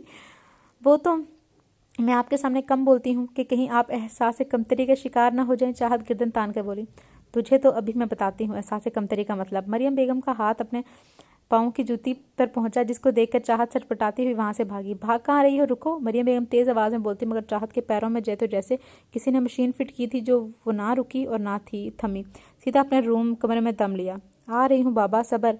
बाहर का दरवाज़ा नॉक हुआ तो अना ने तेज़ आवाज़ में कहा, हेलो चिपकली। अना ने जैसे ही दरवाज़ा खोला तो दानियाल बड़े मोहब्बत से कहा, तुम छिले हुए आलू फिर यहाँ आ गए। अना तो इसको देखकर तप उठी, साथ में इसके क्लीन शेव होने से ज़बरदस्त किस्म की कटोंठ मारे बिना न रह पाई। हाँ, पोलियो की मरीज़ा, सोचा तुम्हें पोलियो वाली इंजेक्शन लगा दूं। दानियाल जले कटे अंदाज में बोला। असल काम बताओ, क्यों अपने कदम को जहमत दी यहाँ आने पर? अना ने घूर कर कहा। अपने बाप से कहो दानियाल मिलने आया है। दानियाल अपना कॉलर झाड़ कर बोला। क्यों, तुम कहीं के प्राइम मिनिस्टर हो? प्राइम मिनिस्टर लगे हुए हो? पाकिस्तान के नामवर शख्सियत हो जिससे मिलने मेरा बाप आएगा? अना को ठीक ठाक सुना डाला। आगे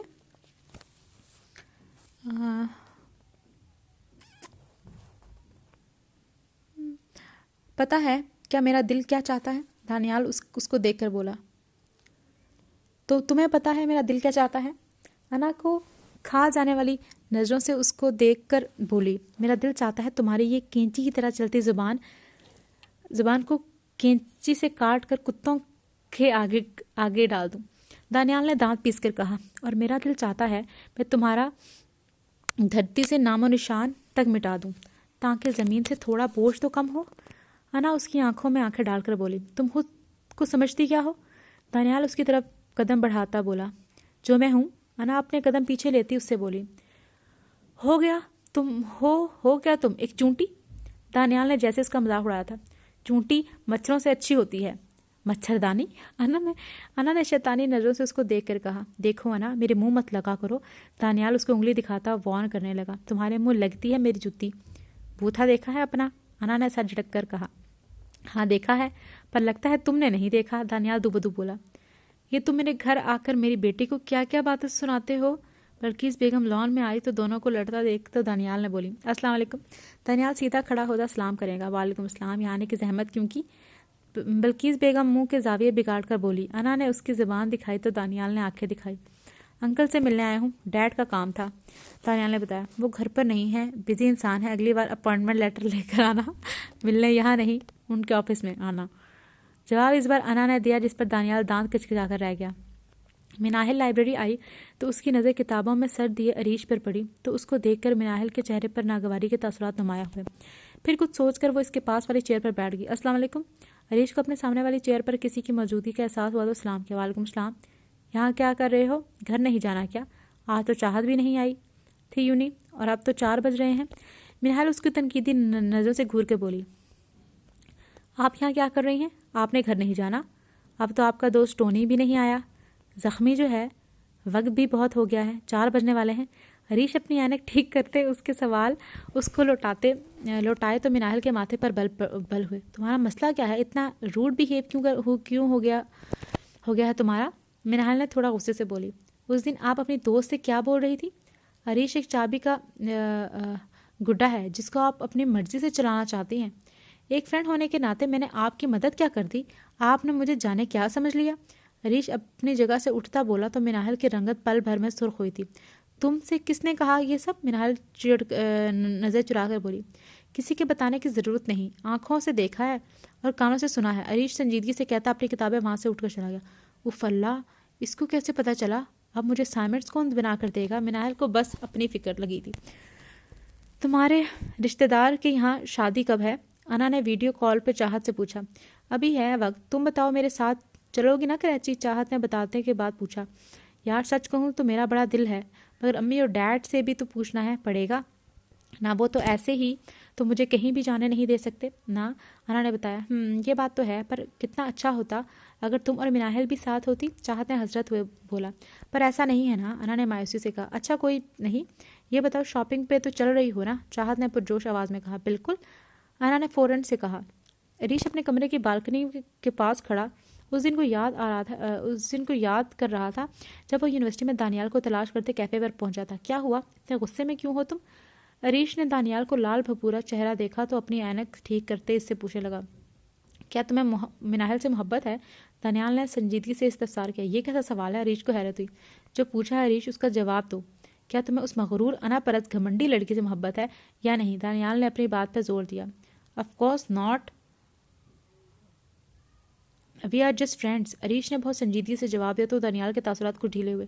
गुड, अपनी इसी बात पर कायम रहना। दानियाल इसके कंधे पर हाथ रखता बोला, हुआ क्या है, तुमने आज ये सवाल कैसे कर लिया? अरीश ने जानना चाहा। कुछ नहीं, बस मिनाहर अपनी फ्रेंड से बोल रही थी कि जैसे यूनी के बाकी लड़के उस पर फिदा हैं, तुम भी उन्हीं में से एक हो।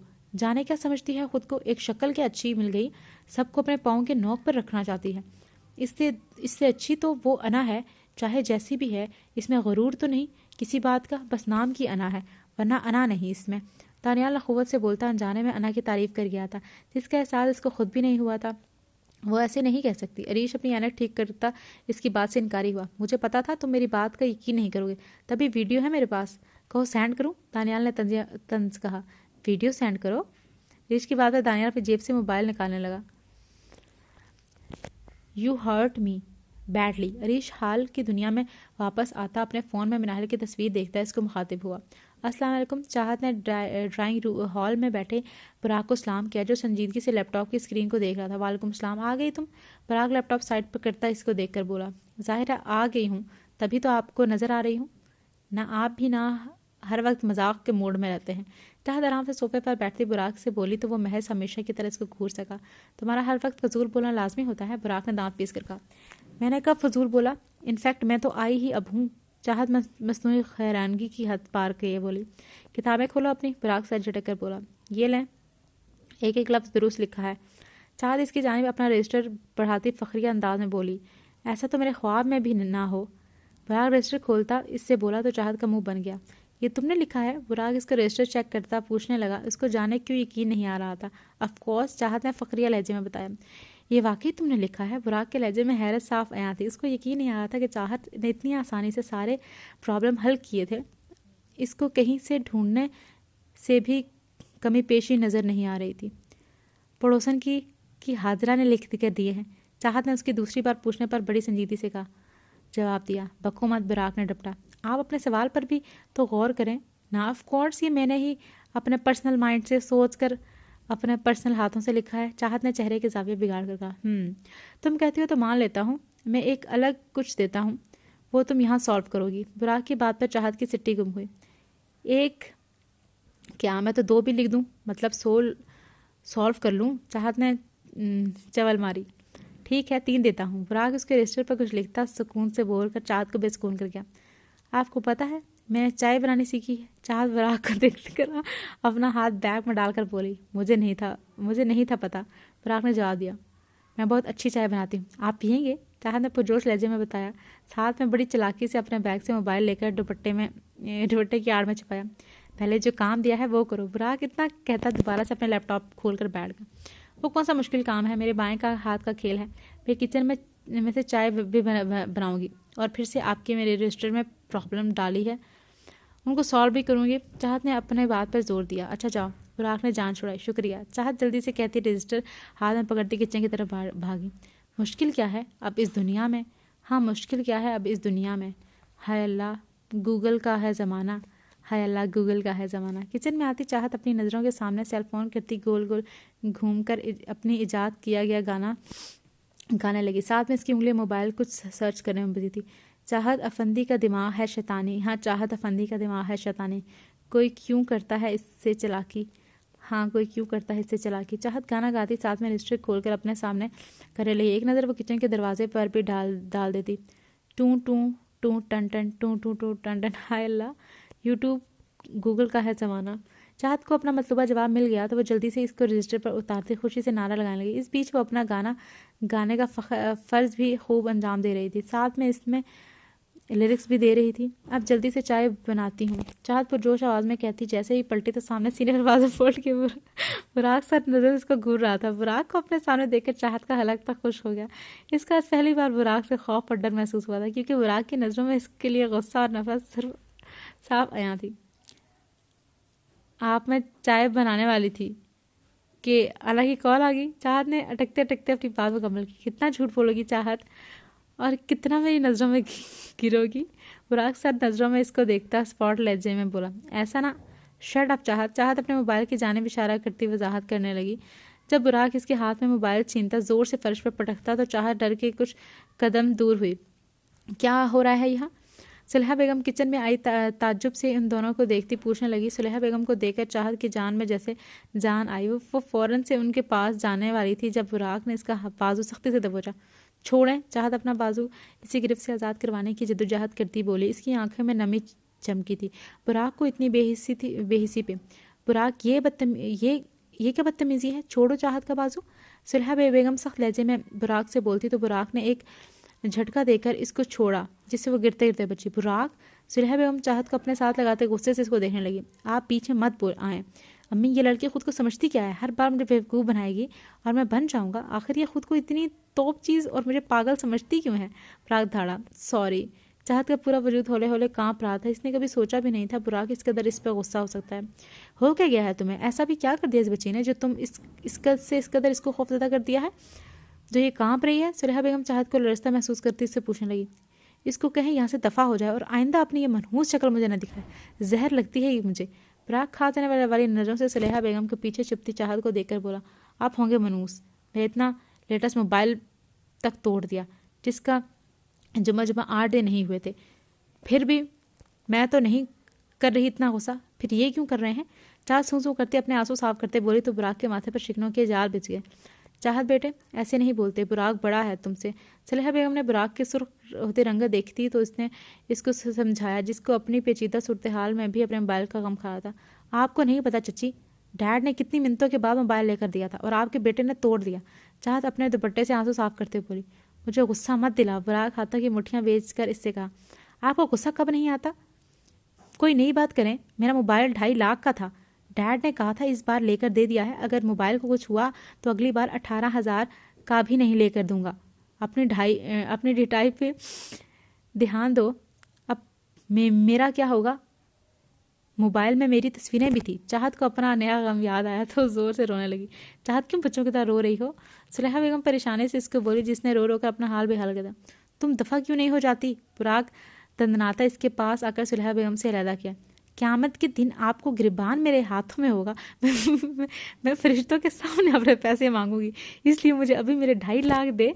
क़यामत के दिन तो वैसे भी आपको सब कुछ डूब जाएगा। चाहत अपने आंसू साफ करते हुए तो अपना माथा पीटा। Get out. बुराक पूरी कुव्वत से झाड़ा।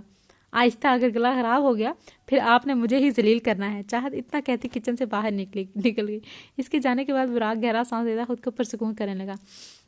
मासूम लड़की का इतना नुकसान करा दिया, डांट अलग से दिया, बेचारी कितनी सादा दिल की है।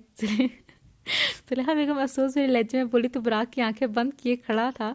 झटके से अपनी आंखें खोलता सुलेहा बेगम को देखने लगा। इस मासूम से शैतान भी पनाह मांगता है। मुझे ब्लड प्रेशर का मरीज करके छोड़ेगी। आप देखने और ख्वाब कहाँ के आप देखें और ख्वाब कहाँ के, सादा दिल की है। बुराक के तन बदन में आग लग गई थी। बुराक क्यों इसने इतना चिढ़ते हो, जहर लगती है वो मुझे। बुराक उनकी बात दरमियान में काटता बोला तो सुलेहा बेगम बस उसको देखती रहेगी। चाहत बाहर आई तो इसका ड्राइवर भी खड़ा नहीं था। ऊपर से इसके पास मोबाइल भी नहीं था जो घर में से किसी को कॉल करती। उसको जी भरकर आज अपनी गुर्बत का एहसास हुआ था। अब क्या पैदल जाना पड़ेगा, कैब के तो मेरे पास पैसे भी नहीं हैं। चाहत गेट अबूर करती बड़बड़ाती, बीजान आप कहें तो मैं ड्राइवर से कहूँ गाड़ी निकाले। गेट पे खड़े चौकीदार ने उनकी बड़बड़ाहट सुनी थी। गरीब हूँ मगर खुददार हूँ, आप सर की तो गाड़ी में कभी ना बैठूं। चाहत तेज़ नज़रों से उसको घूर कर कहती, अपना दुपट्टा खुद पर अच्छी तरह लपेट कर बाहर की जाने पड़ गई।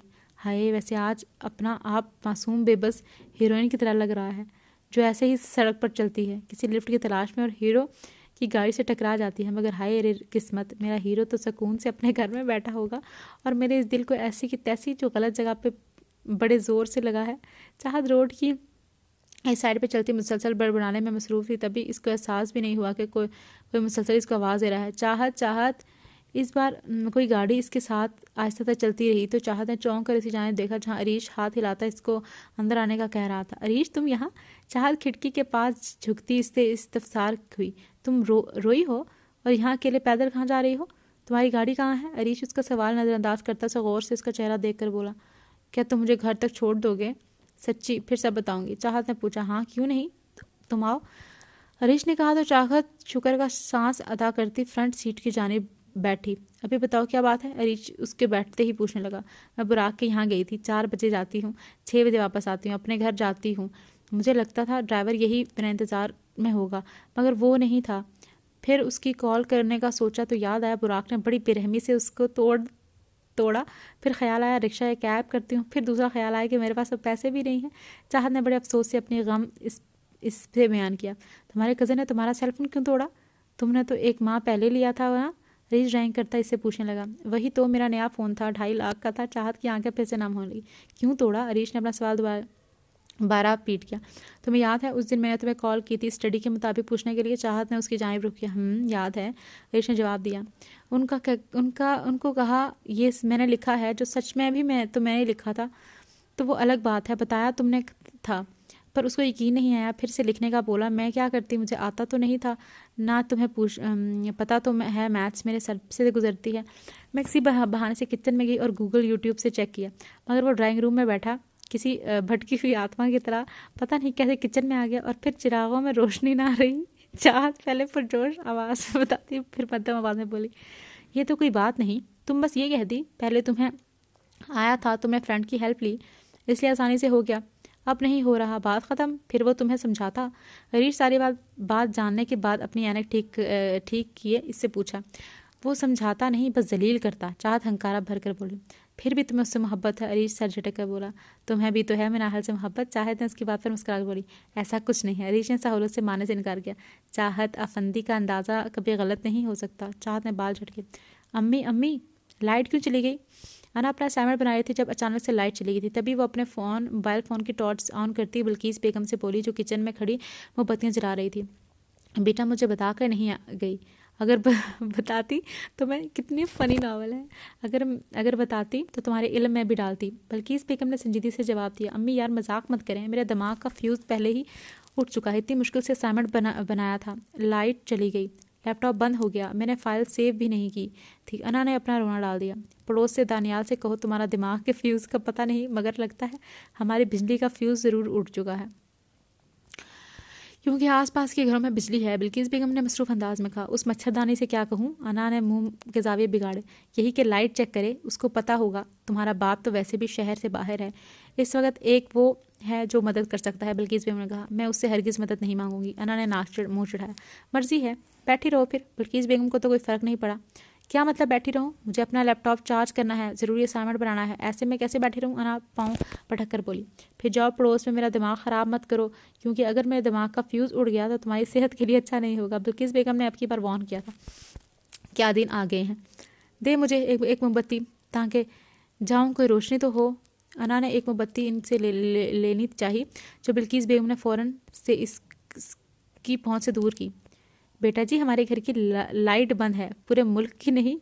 बाहर कदम रखोगे तो पता चलेगा निकम्मी औलाद ना हो तो सारा दिन छोड़कर रात के वक्त पढ़ना याद आता है। ये तो कौमी लाइन है सबकी।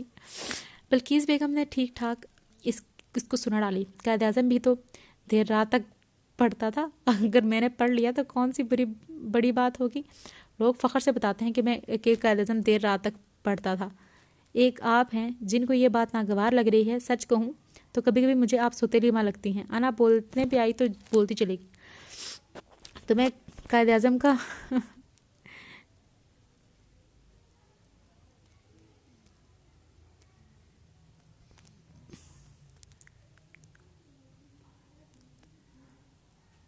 तो तुम्हें कायद आज़म का न्यू एक्सपायर वर्जन बनने की ज़रूरत नहीं है। अना हो, अना बनकर रहो। बल्किस बेगम ने भिगो कर तंज का तीर मारा। कायद आज़म का न्यू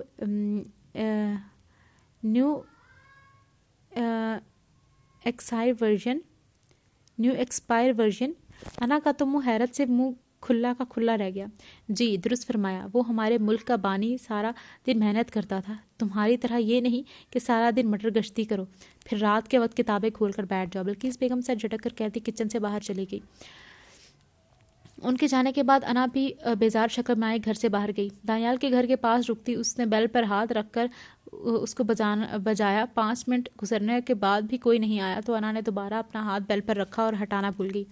आ रहा हूँ, सबर नाम की दानियाल जो मुसलसल बोलता आ रहा था। जब दरवाज़ा खोलने के बाद नज़र अना पर पड़ी तो उसके मुंह से मुंह में ही रुक गए। वो आए हमारे घर की गेट के पास। खुदा की कुदरत, कभी हम उनके देखते तो कभी अपने घर के गेट को।